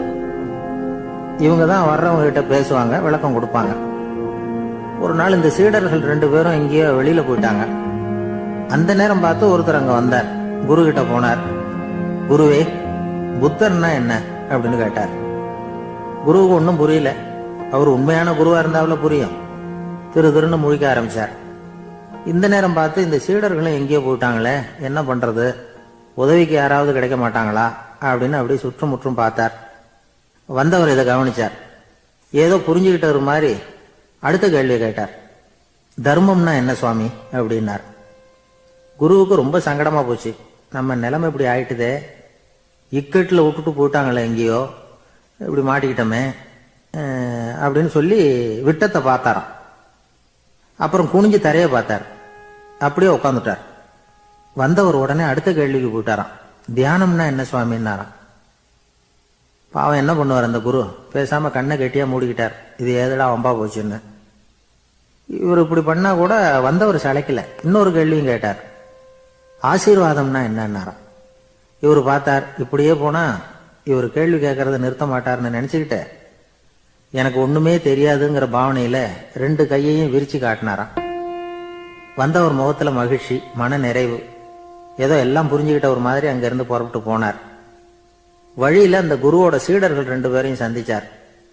உங்க குருவை நாங்க பார்த்துட்டு வரோம் அப்படின்னாராம். இவரு என்ன நடந்ததுன்னு கேட்டிருக்காங்க அவங்க. இவர் விவரமா சொன்னாராம். உங்க குரு எப்பேற்பட்ட ஞானி தெரியுமா? புத்தர்னா என்னன்னு கேட்டேன். அதுக்கு அவர் அப்படியும் இப்படியும் பார்த்தார். அதுக்கு என்ன அர்த்தம் தெரியுமா? மக்கள் புத்தரை அங்கேயும் இங்கேயும் தேடுறாங்க, உண்மையில அவர் அங்கேயும் இங்கேயும் தேடி கண்டுபிடிக்க முடியாது அப்படிங்கறத அவர் செய்கை மூலமா உணர்த்தினார்.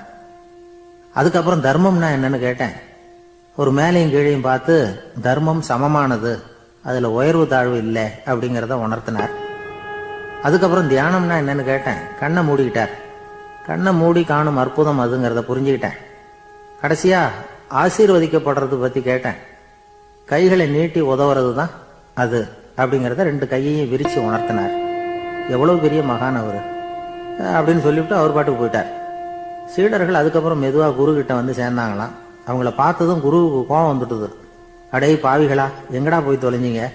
நான் ஒரு ஆளுகிட்ட மாட்டிக்கிட்டு என்ன பாடுபட்டிருக்கேன் தெரியுமா அப்படின்னாராம். இது மாதிரி தான் நாம சாதாரண மனிதர்களின் புற வேடங்கள்ல மயங்கி போயிடுறோம். அவங்க பேச்சு, செய்கை, பார்வை இதுல எல்லாம் ஏதோ பெரிய தத்துவம் இருக்கிறதாக நினைச்சுக்கிறோம். உண்மையிலேயே அந்த தத்துவங்கள் யாருக்கு சொந்தம்? அவங்களுக்கு இல்ல, நமக்கு தான் சொந்தம். நாம தானே அதை கற்பிச்சுக்கிட்டோம். நம்மை நாம அடையாளம் கண்டுக்கிறது இல்ல, நாம யாருங்கிறது நமக்கு புரியறது இல்ல. அதுதான் இன்னைக்கு நடக்கிறது. அதனாலதான் அடுத்தவங்களை தேடி ஓடிட்டு இருக்கிறோம். சில வீடுகளில் கூட இது மாதிரி சைகைகள் உண்டு. சில குடும்ப தலைவர்கள் தினமும் காலையில கண்ணை கெட்டியா மூடிக்கிட்டு கை 2யும் சுத்தமா விரிச்சு வச்சுட்டு உட்காந்து தியானம் பண்றது வழக்கம். எதுக்காக அப்படி பண்றீங்கன்னு ஒருத்தரை பார்த்து கேட்டேன். இந்த மாசம் வாங்கின சம்பளம் பூரா தீர்ந்து போச்சு, இனிமே என் கையில சுத்தமா ஒண்ணும் இல்லை, புதுசா எதுவும் செலவு வச்சுடாத அப்படிங்கறத அப்படி உள்ளங்கை 2யும் விரிச்சு காட்டி அவங்களுக்கு உணர்த்தினேன், அவ்வளவுதான் அப்படின்னார்.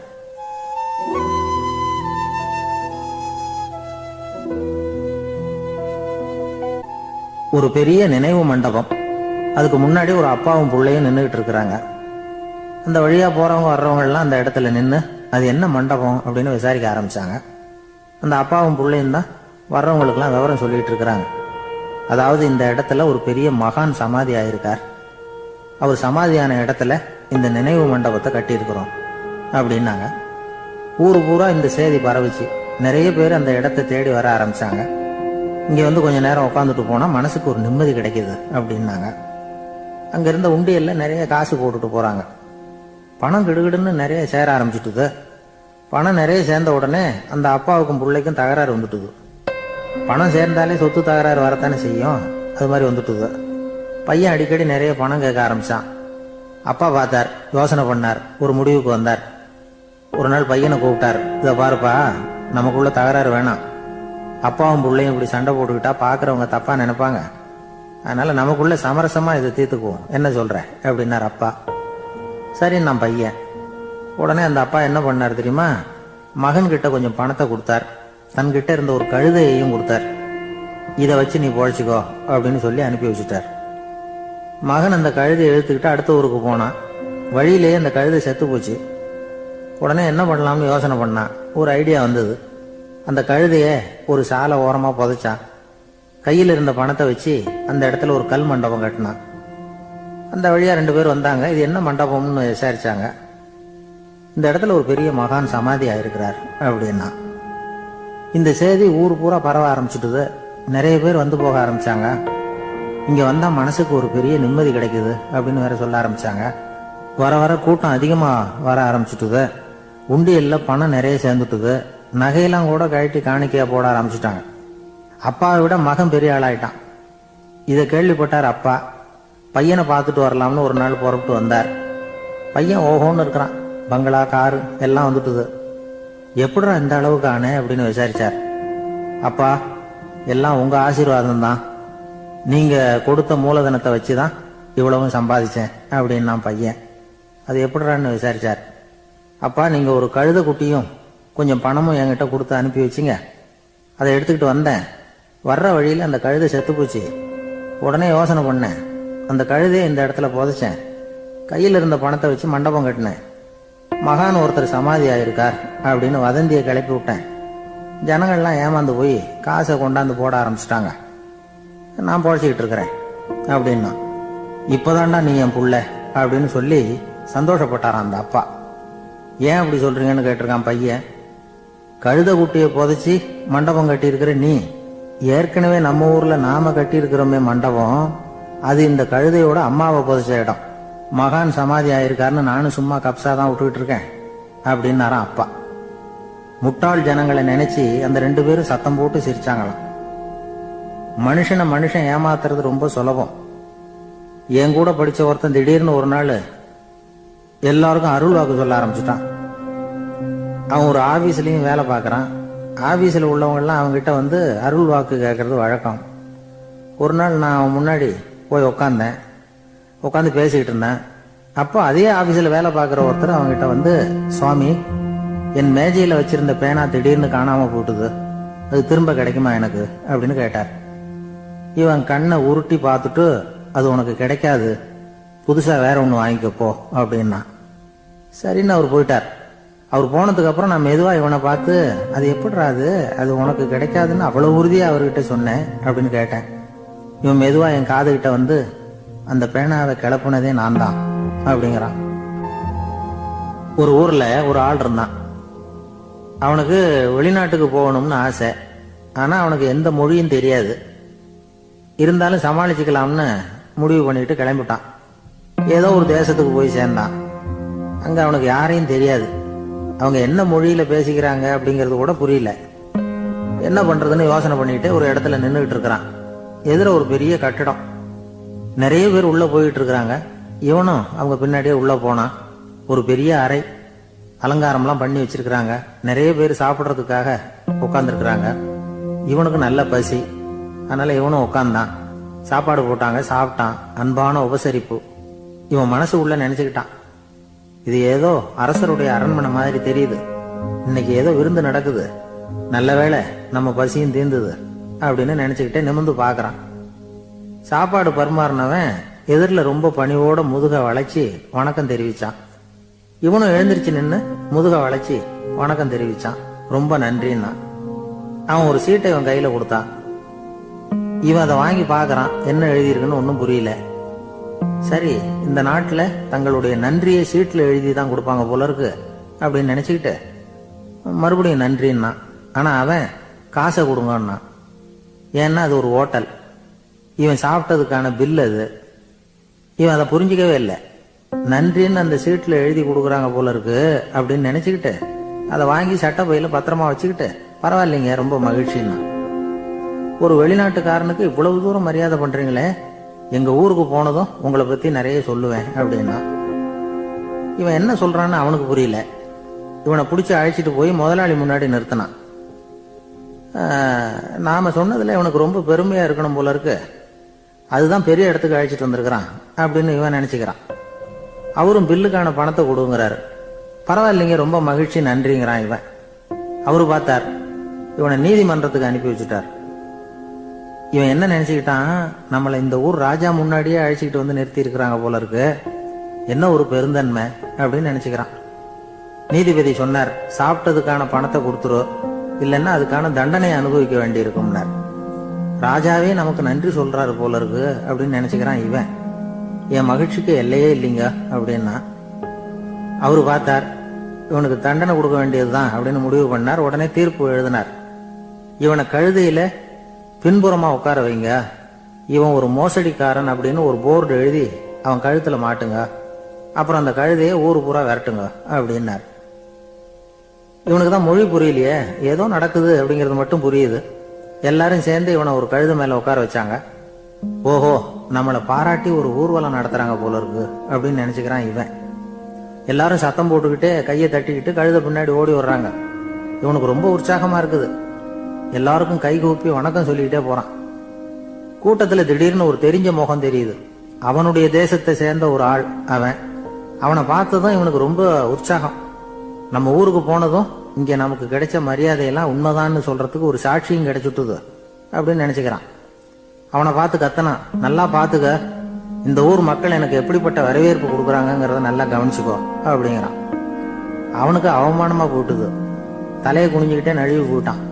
இவன் பார்த்தான், அவன் தலை தெரியல. ஆகா, அவனுக்கு நம்ம மேல பொறாம போல இருக்கு, அதனாலதான் காணாம போயிட்டான் அப்படின்னு நினைச்சுக்கிறான். இப்படி ஒரு வேடிக்கை கதையை பெரியவங்க சொல்றது உண்டு. கதை வேடிக்கையா இருந்தாலும் இதுல உள்ள கருத்து என்ன தெரியுமா?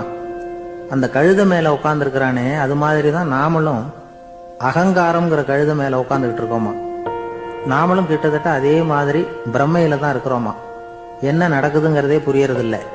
அகங்காரத்துல பேசுறவனுக்கும் சித்த சுவாதீனம் இல்லாம பேசுறவனுக்கும் அதிக வித்தியாசம் இருக்கிறது இல்லை. அது மாதிரி ஒருத்தன் தன்னுடைய வீட்டை சுத்தி சேற்ற வாரி அரைச்சிக்கிட்டு இருந்தானா. அந்த வழியா வந்த ஒரு பெரியவர் அதை பார்த்திருக்கார். என்னப்பா பண்ணிட்டு இருக்கிற அப்படின்னு கேட்டாராம். கழுதைகளை விரட்டிக்கிட்டு இருக்கிறேன் அப்படின்னானா. இங்க கழுதைகளே காணுமே அப்படின்னாராம் அவரு. அதுதான் ஏற்கனவே விரட்டி விட்டனே அப்படின்னானா இவன்.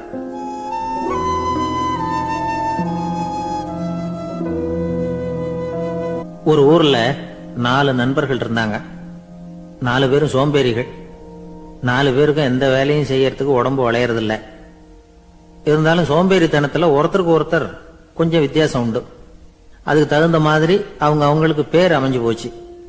ஒருத்தன் கால் சோம்பேறி, இன்னொருத்தன் அரை சோம்பேறி, அடுத்தவன் முக்கால் சோம்பேறி, கடைசி ஆளு முழு சோம்பேறி. இவங்க 4 பேரும் நண்பர்கள். அப்புறம் எப்படி காரியம் நடக்கும்? 4 பேரும் ஒரு வீதியில அப்படியே நடந்து போயிட்டு இருக்கிறாங்க. நல்ல பசி. எங்கேயாவது சோறு போடுவாங்களா அப்படின்னு பார்த்துக்கிட்டே வந்தாங்க. அவங்க வந்த வழியில ஒரு ரூபாய் காசு கிடந்தது தரையில. அவங்க கண்ணுல அது பட்டுது. ஆனாலும் அதை குனிஞ்சு எடுக்கணுமே, அதுக்கு சோம்பேறித்தனம். முழு சோம்பேறி பார்த்தான். பக்கத்துல வந்துகிட்டு இருந்த முக்கால் சோம்பேறி கிட்ட சொன்னானா, டேய் அதை கொஞ்சம் குனிஞ்சு எடுறா அப்படின்னானா. அவன் என்ன பண்ணான் தெரியுமா? அதுக்கு அடுத்தபடியா வந்த அரை சோம்பேறி கிட்ட சொன்னானா, டேய் நீ அதை கொஞ்சம் குனிஞ்சு எடுறா அப்படின்னானா. அவன் இவனை விட மோசம். அடுத்தவங்க கிட்ட சொல்லியிருக்கிறான். அவனும் குனியறதுக்கு தயாரா இல்ல. ஆக கூடி கடைசியில யாருமே காசை எடுக்கல. என்னத்துக்கு அனாவசியமா உடம்ப வளைச்சுக்கணும் அப்படின்னு எல்லாரும் பேசாம வந்துட்டாங்க. அவங்க பாட்டுக்கு நடந்து வந்துகிட்டே இருக்கிறாங்க. எதிரில் ஒருத்தன் வாழைப்பழத்தை வண்டியில வச்சு தள்ளிட்டே வந்தான். ரூபாய்க்கு 4 பழம்னு கூவி வித்துக்கிட்டே வர்றான். இப்ப அந்த முழு சோம்பேறி சொன்னானா, டேய் வழியில கிடந்தத ரூபா, அதையாவது எடுத்துக்கிட்டு வந்திருந்தா இப்ப இந்த பழத்தை வாங்கி ஆளுக்கு ஒண்ணு சாப்பிடலாமே அப்படின்னானா. ஆமா சாப்பிட்டுருக்கலாமே அப்படின்னாங்களாம் மற்றவங்களும். ஆனாலும் திரும்பி போய் அதை எடுக்கணும்னு யாருக்கும் தோணல. பேசாம சோர்ந்து போய் நடந்து வந்தாங்களாம். இருட்டி போச்சு. வழியில ஒரு கோவில். சரி இங்கேயே படுத்து தூங்குவோம் அப்படின்னா ஒருத்தன். அதுதான் சரின்னாங்க மற்றவங்களும். அப்படியே மண்டபத்துல படுத்துட்டாங்க. கோவில் அர்ச்சகர் வேலையெல்லாம் முடிச்சுட்டு வெளியில வந்திருக்காரு. இவங்கள பார்த்தாராம். ஏன் இப்படி சோர்ந்து போய் கிடக்குறீங்க அப்படின்னு விசாரிச்சிருக்காரு.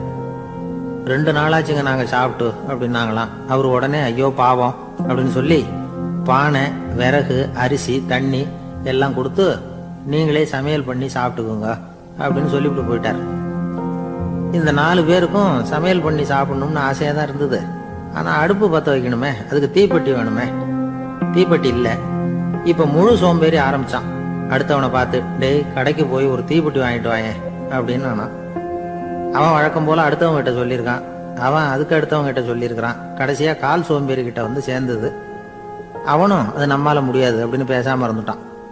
இப்ப தீப்பெட்டி வேணுமே, அதுக்கு என்ன பண்றது? அவங்களுக்குள்ள பேசி ஒரு முடிவுக்கு வந்தாங்களாம். அதாவது யாரு முதல்ல வாயை திறந்து பேசுறாங்களோ அவங்க தான் தீப்பெட்டி வாங்கறதுக்கு போகணும் அப்படின்னு. அவ்வளவுதான். உடனே 4 பேரும் வாயை கெட்டியா மூடிக்கிட்டு படுத்துக்கிட்டாங்க. அவங்க சமையல் பண்ணி சாப்பிட்டாங்களா என்ன அப்படிங்கிறது அர்ச்சகருக்கு தெரியல. சரி பார்த்துட்டு வரலாமேன்னு வந்தார். வந்து பாக்குறாரு, இவங்க 4 பேரும் அசையாம படுத்து கிடக்குறாங்க. அர்ச்சகர் பயந்துட்டார். ஒருவேளை பசி தாங்காம செத்து போட்டாங்களோ அப்படிங்கிற பயம். அல்லது நாம கொடுத்த உணவுப் பொருள்ல ஏதாவது விஷம் கலந்துருக்குமோ அப்படின்னு பயந்தார். அப்படின்னா நம்ம மேல பழி வந்துருமே அப்படின்னு நினைச்சு நடுங்க ஆரம்பிச்சுட்டார். அப்புறம் அவரும் ஒரு முடிவுக்கு வந்தாராம். கோவிலுக்கு பக்கத்திலேயே ஒரு பெரிய குழி இருந்தது. அதுல ஒவ்வொருத்தரையா இழுத்துக்கிட்டு போய் போட்டார். கொஞ்சம் மண்ணை தள்ளினார், காலால மிதிச்சார். அவர் மிதிச்ச மிதி ஒருத்தன் அடி வயத்துல போட்டுவிட்டது. அவன் உடனே வலி தாங்காம ஐயோ அம்மான்னு அலறினான். உடனே நடந்தது என்ன தெரியுமா? மற்ற 3 பேரும் துள்ளி எழுந்திருச்சாங்களாம். அவனை பார்த்து நீ தாண்டா தீப்பெட்டி வாங்க போகணும், நீ தாண்டா வாங்க போகணும், நீ தான் சத்தம் போட்ட அப்படின்னு சொல்லி ஆரம்பிச்சுட்டாங்களாம். அர்ச்சகர் பார்த்தார், இது பேய் மாதிரி தெரியுதுன்னு நினைச்சுக்கிட்டு ஒரே ஓட்டமா ஓடி போட்டாராம். கிராமப்புறங்கள்ல இப்படி ஒரு கதையை சொல்றது உண்டு. சோம்பல்ங்கிறது நம்ம முன்னேற்றத்துக்கு பெரிய தடை அப்படிங்கிறத நாம புரிஞ்சுக்கணும். அதுதான் இந்த கதை சொல்ற நீதி. ஒரு பள்ளிக்கூடத்துல ஒரு புதுமையான போட்டி நடந்துதான். அதாவது சோம்பேறித்தனத்துக்கு பரிசு. அதுல 2வது பரிசு யாருக்குன்னு அறிவிச்சாங்க. ஒரு பையன் எழுந்திருச்சு மெதுவா நடந்து போய் பரிசை வாங்கிட்டான். அடுத்தது முதல் பரிசு யாருக்கு அப்படின்னு அறிவிச்சாங்களாம். அவன் கடைசி வரிசையில இருந்து கத்தனானா, ஐயா அதையும் அந்த பையன் மூலமாவே கொடுத்து அனுப்பி வச்சிருங்க, இங்க வந்தது நான் வாங்கிக்கிறேன் அப்படின்னு நானா.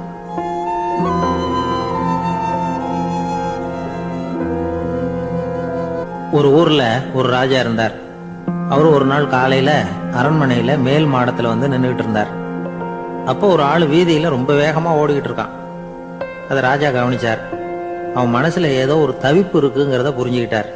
உடனே அரண்மனை சேவகர்களை கூப்பிட்டார். அந்த ஆளை இங்க அழைச்சிட்டு வாங்க அப்படின்னார். இவங்க ஓடி போய் அந்த ஆளை அழைச்சிட்டு வந்தாங்க. மன்னர் முன்னாடி நிறுத்தினாங்க. மன்னர் அவனை நிமிர்ந்து பார்த்தார். எதுக்காக இவ்வளவு வேகமா ஓடிக்கிட்டு இருக்கிற அப்படின்னு கேட்டார். இதுக்கு அவன் சொன்னா, மன்னா, நம்ம கோட்டையின் வடக்கு வாசல் இருக்கு இல்லையா, அது ஓரமா ஒரு பெரிய பாறாங்கல் கிடக்கு. அதுக்கு அடியில நான் ஒரே ஒரு வெள்ளி நாணயத்தை புதைச்சி வச்சிருக்கேன். அது இப்ப எனக்கு தேவைப்படுது. என்னுடைய மனைவிக்கு ஒரு பரிசு வாங்கி கொடுக்க வேண்டியிருக்கு. அதுக்காக தான் அவசரமா ஓடிட்டு இருக்கிறேன் அப்படின்னா. மன்னர் யோசனை பண்ணார். அப்புறம் சொன்னார், அதுக்காகவா இப்படி ஓடுற? பரவாயில்ல, அதை பத்தி கவலைப்படாத. நான் உனக்கு 10 வெள்ளி காசுகள் தர்றேன், வாங்கிட்டு திரும்பி போ அப்படின்னார். இவன் தலையை சொரிஞ்சான். மன்னா, நீங்க கொடுக்கறத ரொம்பவும் மகிழ்ச்சியோட வாங்கிக்கிறேன். இருந்தாலும் அதுக்கப்புறம் அந்த வடக்கு வாசலுக்கு போய் அங்க இருக்கிற ஒரு நாணயத்தையும் எடுத்துக்கிட்டு போயிடுறேனே அப்படின்னாங்க. இத பாருப்பா, அந்த ஒரு நாணயத்தை மறந்துடும், உனக்கு 100 வெள்ளி நாணயங்கள் தரேன் இருக்காரு. மன்னா, ரொம்ப மகிழ்ச்சி. உங்க மாதிரி தாராள குணம் வேற யாருக்கும் வராது. நீங்க கொடுக்கற 100 நாணயங்களையும் வாங்கிக்கிறேன். இருந்தாலும் வடக்கு வாசலுக்கு போய் அதையும் எடுத்துக்கிட்டா 101 ஆயிடுமே அப்படின்னானா. இத பாருப்பா, அந்த ஒரு நாணயத்தை மறந்துடும், அது எக்கேடாவது கெட்டு போகட்டும். நான் உனக்கு 100 பொற்காசுகள் தரேன், அதையாவது வாங்கிட்டு வந்த வழியிலேயே திரும்பி போடுன்னாராம். தங்க நாணயங்களே தரேன்னு சொல்றீங்க, தாராளமா வாங்கிக்கிறேன். இருந்தாலும் வடக்கு வாசலுக்கு போய் அப்படின்னு மறுபடியும் ஆரம்பிச்சான். அரசர் வந்து பொறுமை இழந்துட்டார். கடைசியா ஒரு முடிவுக்கு வந்துட்டார். இத பாருப்பா, உனக்கு என்னுடைய ராஜ்யத்திலேயே பாதியை கொடுத்துடுறேன், அப்படியாவது திருப்தியா திரும்பி போ அப்படின்னாராம். மன்னா, உங்களுடைய பெருந்தன்மைக்கு ஈடு இணையே கிடையாது. தேசத்திலேயே பாதி பிரிச்சு கொடுக்குறேன்னு சொல்றீங்க, அதனால உங்ககிட்ட ஒரு சின்ன வேண்டுகோள் அப்படின்னானா. சொல்லுன்னாராம் மன்னர் ஆர்வமா. இவன் மெதுவா ஆரம்பிச்சான். அப்படி இந்த ராஜ்யத்தை 2ஆ பிரிக்கிறப்போ அந்த வடக்கு வாசல் இருக்கிற பக்கத்தை என்கிட்டயே கொடுத்துருங்க அப்படின்னானா. மன்னர் அசந்து போயிட்டார். இந்த கதை எதுக்காகன்னு கேட்டா, மனம்ங்கிறது ஒரு குரங்குங்கிறத புரிஞ்சுக்கிறதுக்காகத்தான். உன்னை புடிச்சுக்கிட்டா லேசில விடாது. அப்படிப்பட்ட மனச அறிவு தான் வழி நடத்தணும். அதுலதான் வாழ்க்கையின் வெற்றி அடங்கி இருக்குது. ஒரு சின்ன பையன் தெருவில் அழுதுகிட்டு இருந்தான். ஏன்பா அழுவுறேன்னு ஒரு பெரியவர் கேட்டார். 1 ரூபா காசை எங்க தொலைச்சுட்டேன் அப்படின்னா. சரி, அதுக்காக அழாத, அதுக்கு பதிலா 10 ரூபா தரேன், இந்தா வச்சுக்கோன்னு கொடுத்தாரு. இந்த 10 ரூபாய வாங்கி சட்டப்பையில போட்டுக்கிட்டு அதை விட அதிகமா சத்தம் போட்டு அழ ஆரம்பிச்சுட்டான். மறுபடியும் ஏன்டா அழறேன்னு கேட்டார் பெரியவர். அந்த 1 ரூபாயும் கிடைச்சிட்டுதுன்னா இப்ப என்கிட்ட 11 ரூபா இருக்குமே, இப்போ 10 ரூபா தானே இருக்கு அப்படின்னு சொல்லிவிட்டு அழறான். என்னுடைய நண்பர் ஒருத்தர், அவருக்கு ஜாதகத்துல நம்பிக்கை உண்டு. அவரே ஜோசியம்லாம் பார்ப்பார். என்ன சார் இந்த காலத்துல இதையெல்லாம் நம்பிக்கிட்டு இருக்கீங்களே அப்படின்னு கேட்டா, உங்களுக்கு ஒன்றும் தெரியாது சார். இந்த உலகத்துல ஒவ்வொருத்தரும் அவங்கவங்க செய்யற நல்லது கெட்டதுக்கு தகுந்த பலனை அனுபவிச்சே தீரணும் பார். அது மட்டும் இல்ல, ஒருத்தர் செத்துட்டா கூட அவன் செஞ்ச பாவ புண்ணியங்கள் கூடவே போய்கிட்டு இருக்கும் பார். அது எப்படி கூட போவோம் அப்படின்னு குதர்க்கமா கேட்டா அதுக்கு அவர் ஒரு கதை சொன்னார். அது ரொம்ப சுவாரஸ்யமா இருந்தது. அது என்ன கதைன்னா, ஒரு ஊர்ல ஒருத்தர் இருந்தாராம். அவர் ஜோசியம் பார்க்கறதுல ரொம்ப கெட்டிக்காரரான். ஒருத்தருடைய தலைமுடியை மட்டும் அவர்கிட்ட காட்டினா போதும், அதை மட்டும் பார்த்துட்டு அவருடைய ஜாதகத்தையே அலசி விடுவாராம். அப்பேற்பட்ட திறமை. அந்த ஆள் ஒரு சமயம் கன்னியாகுமரி கடற்கரைக்கு போயிருந்திருக்கார். அங்க கரை ஓரமா ஒரு மண்டை ஓடு கிடந்திருக்கு. அதை எடுத்து பார்த்திருக்கார். அந்த மண்டை ஓட்டை வச்சுக்கிட்டே அதோட ஜாதகத்தை அலசியிருக்கார். இந்த மண்டை ஓட்டுக்கு உரிய ஆசாமி வாழ்க்கையில ரொம்ப கஷ்டப்பட்டிருக்கணும், நிறைய கஷ்டத்தை அனுபவிச்சிருக்கணும். அது தாங்க முடியாம தான் கடல்ல விழுந்து தற்கொலை பண்ணிட்டு இருக்கான் அப்படிங்கறத அவரு கணிச்சுட்டார். இருந்தாலும் இந்த மண்டை ஓடு இன்னமும் அனுபவிக்க வேண்டியது பாக்கி இருக்கு அப்படிங்கறத அவர் உணர்ந்தாராம். அது சரி, ஒருத்தன் உயிரோடு இருக்கிற வரைக்கும் நல்லது கெட்டதை அனுபவிக்க முடியும், செத்ததுக்கு அப்புறமும் பாக்கி இருக்குன்னா அதை எப்படி அனுபவிக்கிறது? இந்த மண்டை ஓட்டுக்கு இன்னும் கொஞ்சம் பாக்கி இருக்குங்கிறது அவருக்கு புரிஞ்சதே தவிர அதோட அர்த்தம் என்னங்கிறது சரியா விளங்கல. சரி, இதை இன்னும் கொஞ்சம் விவரமா ஆராய்ச்சி பண்ணுவோம் அப்படின்னு நினைச்சுக்கிட்டு அதை தன்னுடைய வீட்டுக்கு எடுத்துட்டு போயிட்டார். அந்த மண்டை ஓட்டை ஒரு பெட்டியில வச்சு பூட்டினார். தன்னுடைய தனி அறையில அதை பத்திரமா வச்சுக்கிட்டார். தினமும் ராத்திரி ஆனதும் தன்னுடைய மனைவியை பார்த்து, நீ போய் பூஜை அறையில தனியா படுத்துக்க அப்படின்னு சொல்லிவிட்டு தினம் ராத்திரி 12 மணிக்கு பெட்டியை திறந்து அவர் பார்ப்பார். மண்டை ஓடு அப்படியே இருந்தது தவிர இன்னும் கொஞ்சம் பாக்கி இருக்குங்கிறதுக்கு அர்த்தம் அவருக்கு விளங்கல. அந்த மண்டை ஓட்டுக்கு இன்னும் என்ன பாக்கி இருக்க போகுது? எப்படியோ ஒரு 10 நாள் போச்சு. அந்த வீட்டம்மாவுக்கு சந்தேகம் வந்துட்டுது. நம்ம வீட்டுக்காரரு நம்மளை தனியா ஏன் தூங்க சொல்றார் அப்படிங்கிற சந்தேகம். உடனே பக்கத்து வீட்டு அம்மா கிட்ட விஷயத்த சொல்லியிருக்கிறாங்க. அந்த அம்மா உடனே, நீ கவலைப்படாத, நான் கண்டுபிடிச்சு சொல்றேன் அப்படின்னு சொல்லிவிட்டாங்களாம். அன்னைக்கு ராத்திரியே ஜன்னல் வழியா எட்டி பார்த்துருக்குறாங்க. இந்த ஆள் மண்டை ஓட்டை கையில வச்சுக்கிட்டு அது திருப்பி திருப்பி பார்த்துக்கிட்டு இருக்கிறான். அதை பார்த்துட்டாங்க. மறுநாள் காலையில அவரோட மனைவியை பார்த்தாங்க. ஏம்மா, உன் வீட்டுக்காரருக்கு நீ முதல் மனைவியா 2வது மனைவியா அப்படின்னு கேட்டாங்களாம். எனக்கு தெரிஞ்ச வரைக்கும் நான் ஒருத்தி தான் அவருடைய மனைவி அப்படின்னாங்களாம் அவங்க. அப்படி இல்லை, நீ அவருக்கு 2வது மனைவி. முதல் மனைவியின் மண்டை ஓட்டை தான் அவர் தினமும் ராத்திரியில் எடுத்து பார்த்துக்கிட்டு இருக்கிறார் அப்படின்னாங்க அடுத்து விட்டம்மா. அப்படியா விஷயம் அப்படின்னு சொல்லிவிட்டு கணவன் வீட்டில் இல்லாத நேரமா பார்த்து அந்த மண்டை ஓட்டை எடுத்து கொண்டாந்து ஒரு உரல்ல போட்டு உலக்கையால குத்தி நொறுக்க ஆரம்பிச்சுட்டாங்க. வெளியில போயிருந்த அந்த ஆள் அப்பதான் உள்ள நுழைஞ்சார். மண்டை ஓடு உலக்கை கிட்ட குத்து வாங்கிக்கிட்டு இருக்கு. அது அனுபவிக்க வேண்டியது இன்னும் கொஞ்சம் பாக்கி இருக்குங்கிறதுக்கு அர்த்தம் எனக்கு இப்பதான் புரிஞ்சுது அப்படின்னாராம் அவர். இந்த கதையிலிருந்து நாம இன்னொரு நீதியையும் புரிஞ்சுக்கணும். அதாவது நம்ம வீட்டை பத்தி நமக்கு புரியாததெல்லாம் அடுத்த வீட்டுக்காரங்களுக்கு நல்லா புரியும்.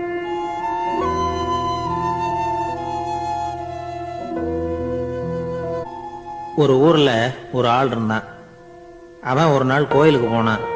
கடவுள்கிட்ட வேண்டிக்கிட்டான், எனக்கு ஒரு 1 லட்சம் ரூபா நீ கொடுத்தா நான் உன் சன்னதியில ஒரு தேங்காய் உடைக்கிறேன் அப்படின்னு வேண்டிக்கிட்டான். கடவுள் பார்த்தார். உடனே அவன் கண் முன்னாடி தோன்றினார். இந்தா நீ கேட்ட 1 லட்சம் ரூபாய் அப்படின்னு சொல்லி அவன் கையில பணத்தை கொடுத்துட்டு மறைஞ்சிட்டார். இவனால நம்பவே முடியல.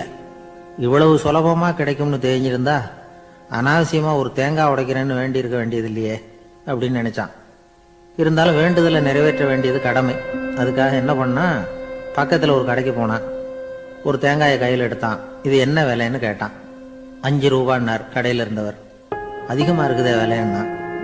அப்படின்னா ஒண்ணு செய்யுங்க, அடுத்த ஊருக்கு போங்க, அங்க தென்னந்தோப்பு அதிகம், அதனால அங்க இதை விட குறைஞ்ச விலைக்கு கிடைக்கும் அப்படின்னார். சரின்னு அடுத்த ஊருக்கு கிளம்புனான். அங்க போய் விசாரிச்சான். ஒரு தேங்காய் 3 ரூபாய் விலைன்னாங்க. இதுவும் அதிகமா தெரியுதேன்னா.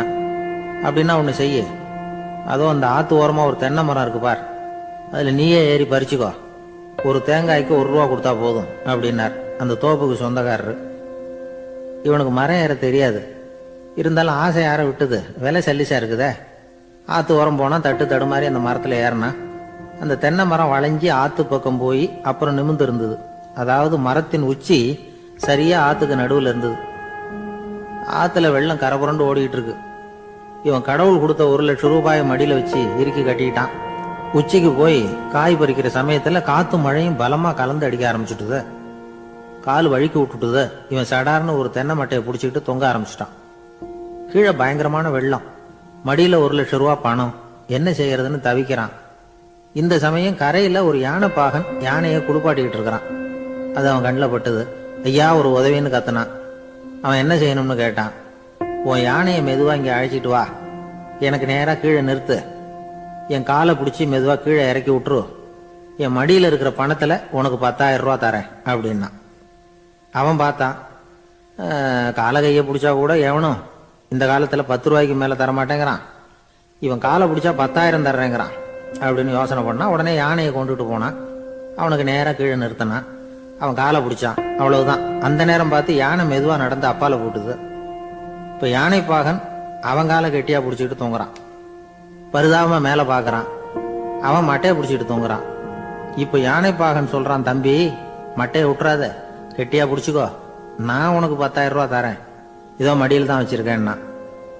மேல தொங்குறவனுக்கு இந்த நிலைமையிலேயும் ஒரு சந்தோஷம், மேற்கொண்டு ஒரு 10,000 நமக்கு கிடைக்கும் போல இருக்கே அப்படின்னு.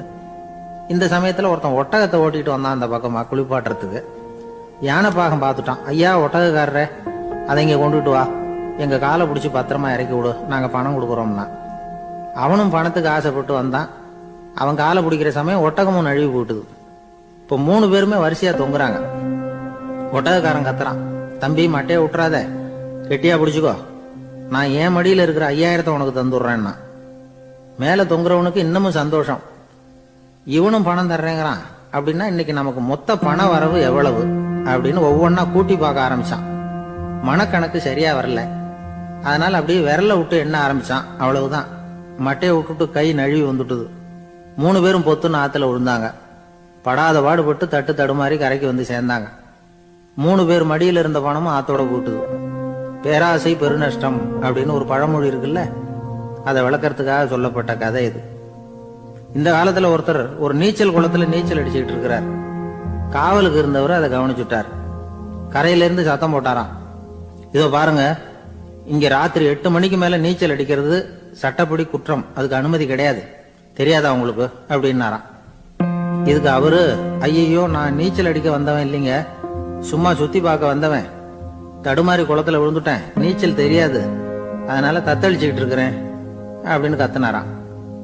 கரையில இருந்தவர் பார்த்தார். ஓ அப்படின்னா சரி, அதுக்கு ஒன்றும் தடை இல்லை அப்படின்னு சொல்லிவிட்டு அவர் பாட்டு நடந்து போயிட்டாராம்.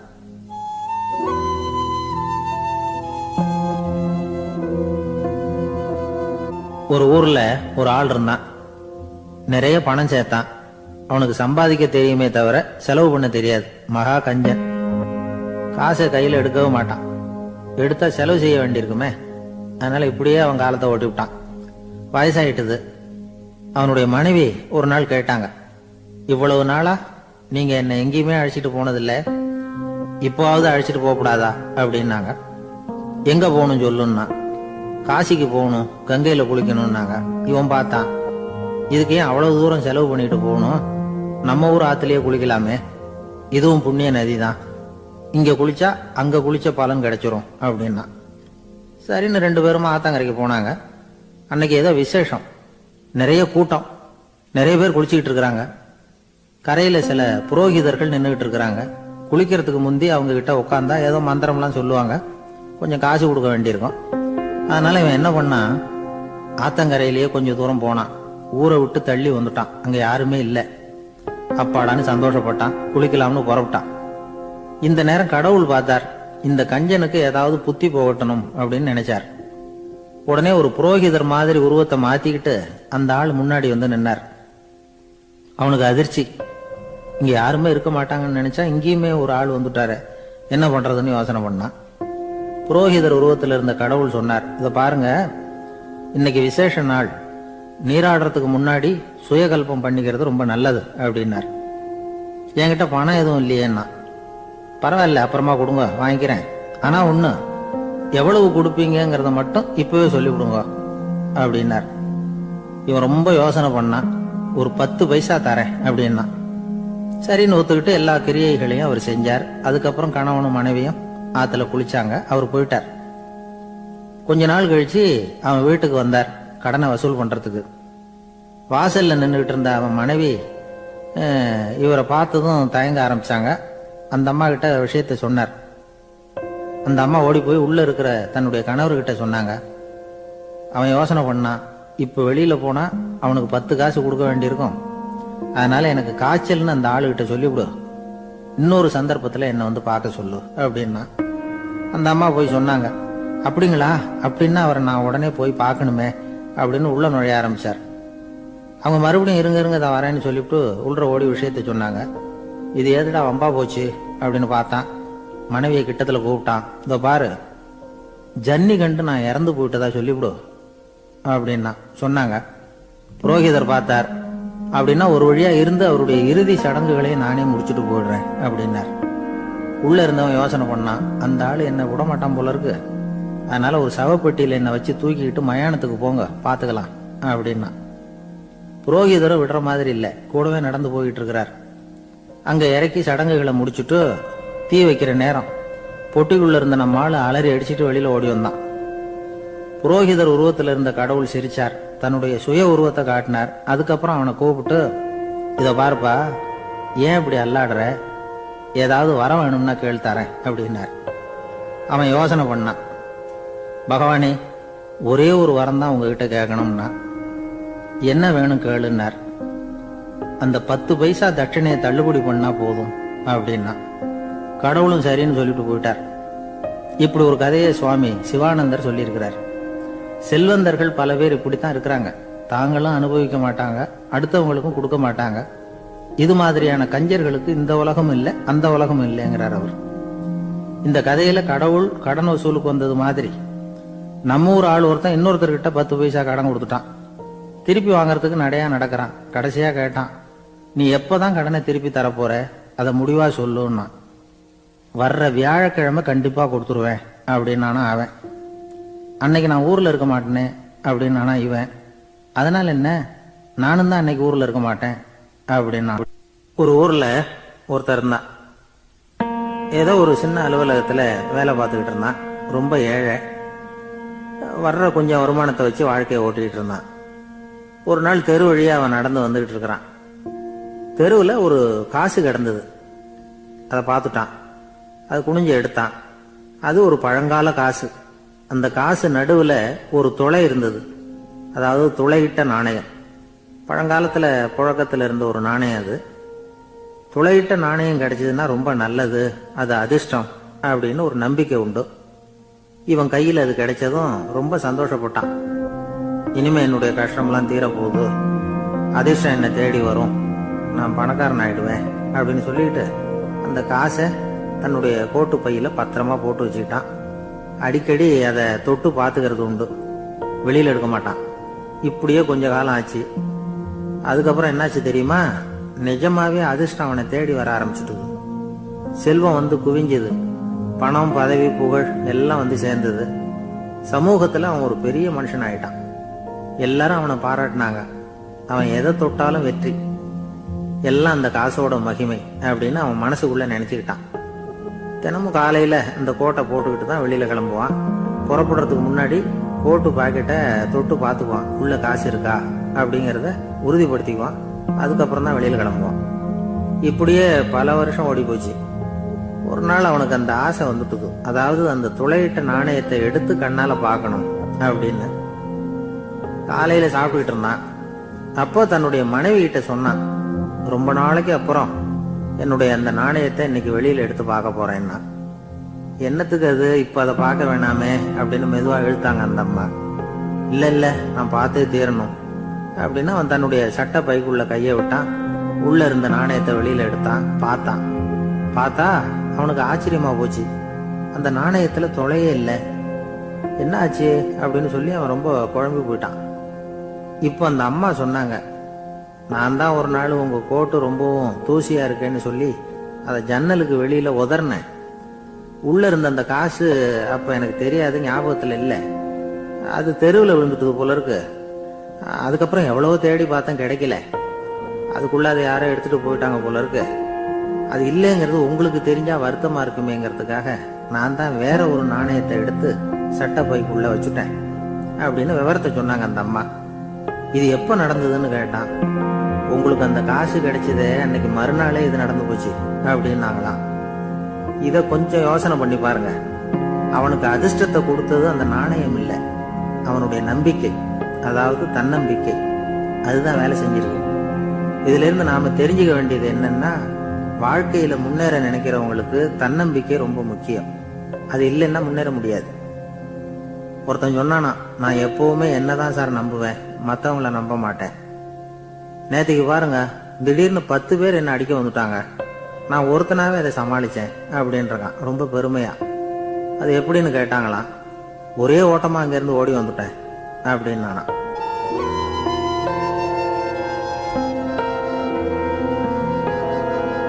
ஒரு ஊர்ல ஒருத்தர் இருந்தார், ரொம்ப நல்லவர். யாருக்காவது ஏதாவது கொடுத்துக்கிட்டே இருப்பார், கொடையாளி. தினமும் யாராவது ஒருத்தருக்கு ஏதாவது கொடுக்கலன்னா அவருக்கு தூக்கம் வராது, அப்படி ஒரு பழக்கம். அது மட்டும் இல்ல, அவர் கொடுக்கறது அடுத்தவங்களுக்கு தெரியாது, அவ்வளவு ரகசியமா அதை கொடுப்பார். வலது கை கொடுக்கறது இடது கைக்கு தெரியக்கூடாதுன்னு சொல்லுவாங்கல்ல, அது மாதிரி அவர். ஒரு நாள் ராத்திரி அவர் ஏற்கனவே தயாரா கட்டி வச்சிருந்த பணம் முடிச்ச கையில எடுத்துக்கிட்டு வீட்டை விட்டு வெளியில வந்தார். தெருவில் இறங்கி நடந்தார். இன்னைக்கு யாருக்கு தர்மம் செய்யறது அப்படின்னு யோசனை பண்ணிட்டு இருட்டுல நடந்து வந்துகிட்டு இருக்கிறார். யாரோ ஒருத்தர் எதிரில் வர்றது மாதிரி தெரிஞ்சுது. உடனே அவர் கிட்ட போனார். தன்கிட்ட இருந்த பணம் முடிச்ச அவசரமா அவர் கையில திணிச்சுட்டு திரும்பி வந்துட்டார். அப்பாடா, ஒரு வழியா யாருக்கும் தெரியாம இன்னைக்கு தர்மம் பண்ணியாச்சு அப்படிங்கிற மகிழ்ச்சி, மன நிறைவு அவர் முகத்துல. நிம்மதியா தூங்கினார். அப்புறம் எழுந்திருச்சார். மறுநாள் காலையில ஊரு பூரா ஒரே பேச்சு. என்ன பேச்சுன்னா, நேத்து ராத்திரி ஒரு திருடன் கையில யாரோ பணத்தை கொடுத்துட்டு போயிருக்கிறாங்க அப்படின்னு எல்லாரும் பேசிட்டு இருக்கிறாங்க. இத கேள்விப்பட்டதும் அந்த பெரியவருக்கு ரொம்ப வருத்தமா போச்சு. அடடா, போயும் ஒரு திருடனுக்கா உதவி பண்ணிருக்கிறோம், பிரயோஜனம் இல்லாம போட்டுதே அப்படின்னு நினைச்சார். சரி, இன்னைக்கு யாருக்காவது உதவி பண்ணணும் அப்படின்னு முடிவு பண்ணினார். ராத்திரி நேரம் வந்தது. இவர் வழக்கம் போல தெருவில் இறங்கி நடந்தார். கையில பணம் முடிச்சு. எதிரில் ஒரு பெண் உருவம் மங்களா தெரிஞ்சது. இவர் உடனே அந்த பெண் கிட்ட பணத்தை கொடுத்துட்டு திருப்தியா திரும்பி வந்துட்டார். மறுநாள் காலையில ஊரு பூரா என்ன பேசிக்கிட்டாங்க தெரியுமா? நேத்து ராத்திரி நெறி தவறி நடக்கிற ஒரு பெண்ணின் கையில யாரோ பணத்தை வச்சுட்டு போயிருக்கிறாங்க அப்படின்னு எல்லாரும் பேசிக்கிறாங்க. அடடா, இன்னைக்கும் தவறுதலா நடந்து போச்சு அப்படின்னு ஒரு வருத்தப்பட்டார். இருக்கட்டும், இன்னைக்கும் ஏதாவது தர்மம் பண்ணுவோம் அப்படின்னு நினைச்சுக்கிட்டாரு. 3வது நாள் ராத்திரியும் புறப்பட்டார். இப்பவும் எதிரில் ஒருத்தர் வந்தார். இவர் பணத்தை கொடுத்தார், திரும்பி வந்துட்டார். மறுநாள் மக்கள் என்ன பேசிக்கிட்டாங்கன்னா, நேத்து ராத்திரி ஒரு செல்வந்தர் கையில யாரோ பணத்தை கொடுத்துட்டு போயிருக்கிறாங்க அப்படின்னு பேசிக்கிட்டாங்களாம். அவருக்கு ரொம்ப வருத்தமா போயிட்டுது. என்ன இது, தினம் இப்படி ஆகிட்டு இருக்குதே அப்படின்னு நினைச்சுக்கிட்டே படுத்து தூங்கினார். அன்னைக்கு ராத்திரி ஒரு கனவு. அந்த கனவுல இறைவன் வந்து சொன்னாராம், இதோ பாருப்பா, நீ கொடுத்த தர்மம் வீணா போயிடல. உன்கிட்ட பணம் வாங்கின அந்த திருடன் திருந்திட்டான், அந்த பொண்ணும் திருந்திட்டா, அந்த செல்வந்தனும் கொடையாளி ஆயிட்டான், எல்லாருக்கும் உதவி பண்ண ஆரம்பிச்சுட்டான் அப்படின்னு சொன்னாராம். இந்த கதையை சொன்னவர் யாருன்னா நபிகள் நாயகம். இதுல உள்ள கருத்து என்னன்னா, நல்ல மனசோட தர்மம் பண்ணுனா அது வீணா போறதில்லை. இன்னொரு கருத்து, தர்மம் வந்து தன்னை மட்டுமல்ல அடுத்தவங்களையும் தீமையிலிருந்து காப்பாற்றும். இதுதான் நாம புரிஞ்சுக்க வேண்டியது. இந்த காலத்திலயும் இது மாதிரி சில சம்பவங்கள் நடக்கிறது உண்டு. ஒரு பெரியவர் இருட்டுல நடந்து வந்துகிட்டு இருந்தாரு. எதிரில் வந்த ஒருத்தன் வலு கட்டாயமா அவர் கையை பிடிச்சி ஒரு பண முடிப்பை கொடுத்து வச்சுக்க சொல்லிவிட்டு விலகி போட்டான். பெரியவருக்கு ஆச்சரியம், இந்த காலத்திலயும் இப்படி வலது கை கொடுக்கறது இடது கைக்கு தெரியக்கூடாதுன்னு நினைக்கிற கொடையாளிகள் உண்டு போல இருக்கு அப்படின்னு யோசனை பண்ணிக்கிட்டே நடந்தார். கொஞ்சம் தூரம் போயிருப்பாரு. அதுக்குள்ள அதே ஆள் திரும்பி வந்தான். கொடுத்த பண முடிப்பை திருப்பி கொடுங்க அப்படின்னு கேட்டு வாங்கிட்டான். இவருக்கு ஒன்றும் புரியல. ஏன் இப்படி பண்றேன்னார். அது ஒண்ணும் இல்லைங்க, கொஞ்ச நேரம் இதை உங்ககிட்ட கொடுத்து வச்சிருந்தேன், அவ்வளவுதான் அப்படின்னா. ஏன்னு கேட்டார். என்னை பின்னாடி போலீஸ் தேடிக்கிட்டு வந்துகிட்டு இருக்குது, அதுதான் அப்படி பண்ணேன், இப்போ போயிட்டுது, இனிமே ஒன்றும் பயம் இல்லை அப்படின்னு சொல்லிவிட்டு அவன் பாட்டுக்கு நடந்து போறான்.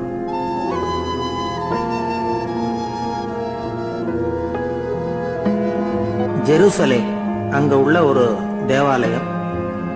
அதுல உள்ள பலிபீடத்தின் முன்னாடி ஒரு பெட்டி உண்டு. அது காணிக்கை பெட்டி. ஆலயத்துக்கு வர்றவங்க பிரார்த்தனை பண்ணிவிட்டு திரும்பி போற சமயத்துல அந்த பெட்டியில காணிக்கை போடுவாங்க. அவங்களால எவ்வளவு முடியுமோ அவ்வளவு போடுறது வழக்கம். அவங்க வசதிக்கு தகுந்த மாதிரி போடுவாங்க. வசதி உள்ளவங்களா இருந்தாலும் சரி, வசதியே இல்லாத வறியவர்களா இருந்தாலும் சரி, ஆலய காணிக்கை பெட்டியில காசு போடுறது அவங்களுக்கு ரொம்ப பெருமையான ஒரு செயல். ஒரு சமயம் இயேசு தம்முடைய சீடர்களோடு அந்த ஆலயத்துக்கு வரார். அங்க உட்காந்து ரொம்ப நேரம் வழிபாடு பண்ணிட்டு இருக்கிறார். சீடர்களும் அந்த ஜபத்துல கலந்துக்கிட்டாங்க. வழிபாடு முடிஞ்சுது. இயேசு உட்கார்ந்துருக்கிறார். காணிக்கை பெட்டியில காசு போடுறவங்கள கவனிக்கிறார். சீடர்களும் அதையே கவனிச்சுக்கிட்டு இருக்கிறாங்க. ரொம்ப பேர் வரிசையா வந்தாங்க. அவங்களால முடிஞ்ச அளவுக்கு காசு போட்டுட்டு அவங்க பாட்டுக்கு போய்கிட்டு இருக்கிறாங்க. வசதியானவங்க நிறைய பேர் வந்தாங்க. அதுக்கு மத்தியில வயசான ஒரு அம்மா, அவங்களும் வந்து காசு போட்டுட்டு போறாங்க. இப்போ இயேசு தன்னுடைய சீடர்கள் பக்கம் திரும்பினார். ஒரு கேள்வி கேட்டார். இப்ப இந்த காணிக்கை பெட்டியில நிறைய பேர் வந்து காசு போட்டுட்டு போறத நீங்க கவனிச்சிங்க. இன்னைக்கு இந்த காணிக்கை பெட்டியில ரொம்பவும் அதிகமா காசு போட்டது யார் அப்படின்னு கேட்டார். முதல்ல வந்தார ஒரு பெரிய மனுஷன், அவர் தான் அதிகமா போட்டார் அப்படின்னாரு ஒருத்தர். மூணாவதா வந்தவர் தான் அதிகமா போட்டார், நான் கவனிச்சேன் அப்படின்னாரு இன்னொருத்தர். இப்படி ஆளுக்கு ஒரு விதமா சொல்றாங்க. கடைசியா இயேசு சொன்னாராம், இன்றைக்கு அந்த பெட்டியில அதிகமா காசு போட்டவங்க அந்த வயசான அம்மா தான் அப்படின்னாராம். சீடர்களுக்கு ஒன்றும் புரியல. அந்த அம்மா ரொம்ப ஏழையாச்சே, அவங்க எப்படி அதிகமா காணிக்கை செலுத்த முடியும் அப்படிங்கறது அவங்க சந்தேகம். இயேசு விளக்குனார். நிறைய பேர் வந்தாங்க, நிறையவே காசுகள் போட்டாங்க, அது உண்மைதான். ஆனாலும் அந்த அம்மா என்ன பண்ணாங்க கவனிச்சிங்களா? வந்தாங்க, தன்னுடைய காசு பைய திறந்தாங்க, அப்படியே கொட்டுனாங்க.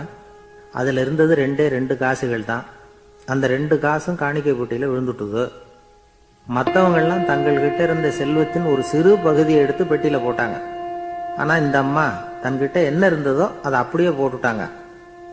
தன்னுடைய பிழைப்புக்காக வச்சிருந்த அவ்வளவையும் இழக்கிறதுக்கு தயாராயிட்டாங்க. அவ்வளவு தாராள மனசு அவங்களுக்கு. அதனால அவங்க செலுத்தின காணிக்கை தான் அளவுல அதிகம் அப்படின்னார். விலை மதிப்பில்லாத முத்து புதையல் ஒருத்தனுக்கு கிடைக்க போகுதுன்னு வச்சுக்கோங்க. அதன் மதிப்பை உணர்ந்தவன் என்ன பண்ணுவான்? அதை அடையறதுக்காக தன்கிட்ட இருக்கிற எதையும் கொடுக்கறதுக்கு தயாரா இருப்பான் இல்லையா? அது மாதிரிதான் இதுவும் அப்படின்னார். உலக மதிப்பீடுகளை துரும்பா தூசியா மதிச்சு அதையெல்லாம் உதறி விடுகிறவன் இறையருள் அப்படிங்கிற இணையில்லாத செல்வத்தை பெறுகிறான் அப்படிங்கிறது இதுல உள்ள கருத்து. இறைவனுக்காக இழப்பதுன்னா துன்பப்படுகிறவர்களுக்காக, ஏழைகளுக்காக, ஏதுமற்றவர்களுக்காக இழப்பது அப்படின்னு அர்த்தம். உங்கள் அயலானுக்கு நீங்கள் என்ன உதவி செய்தாலும் அதை எனக்கே செய்கிறீர்கள் அப்படின்னு இயேசு சொல்லியிருக்கிறார். அடுத்தவங்களுக்கு உதவணுங்கிற குணம் இன்னைக்கு ரொம்ப குறைஞ்சு போச்சு. ஒருத்தன் வாழைப்பழத்தோல் வழுக்கி கீழே விழுந்துட்டான். பக்கத்துல இருந்த நண்பன் உடனே இவனை தூக்கிக்கிட்டு போய் ஆஸ்பத்திரியில சேர்த்துட்டான். அதுக்கப்புறம் சொன்னான், நீ அந்த வாழைப்பழத்தோல்ல காலை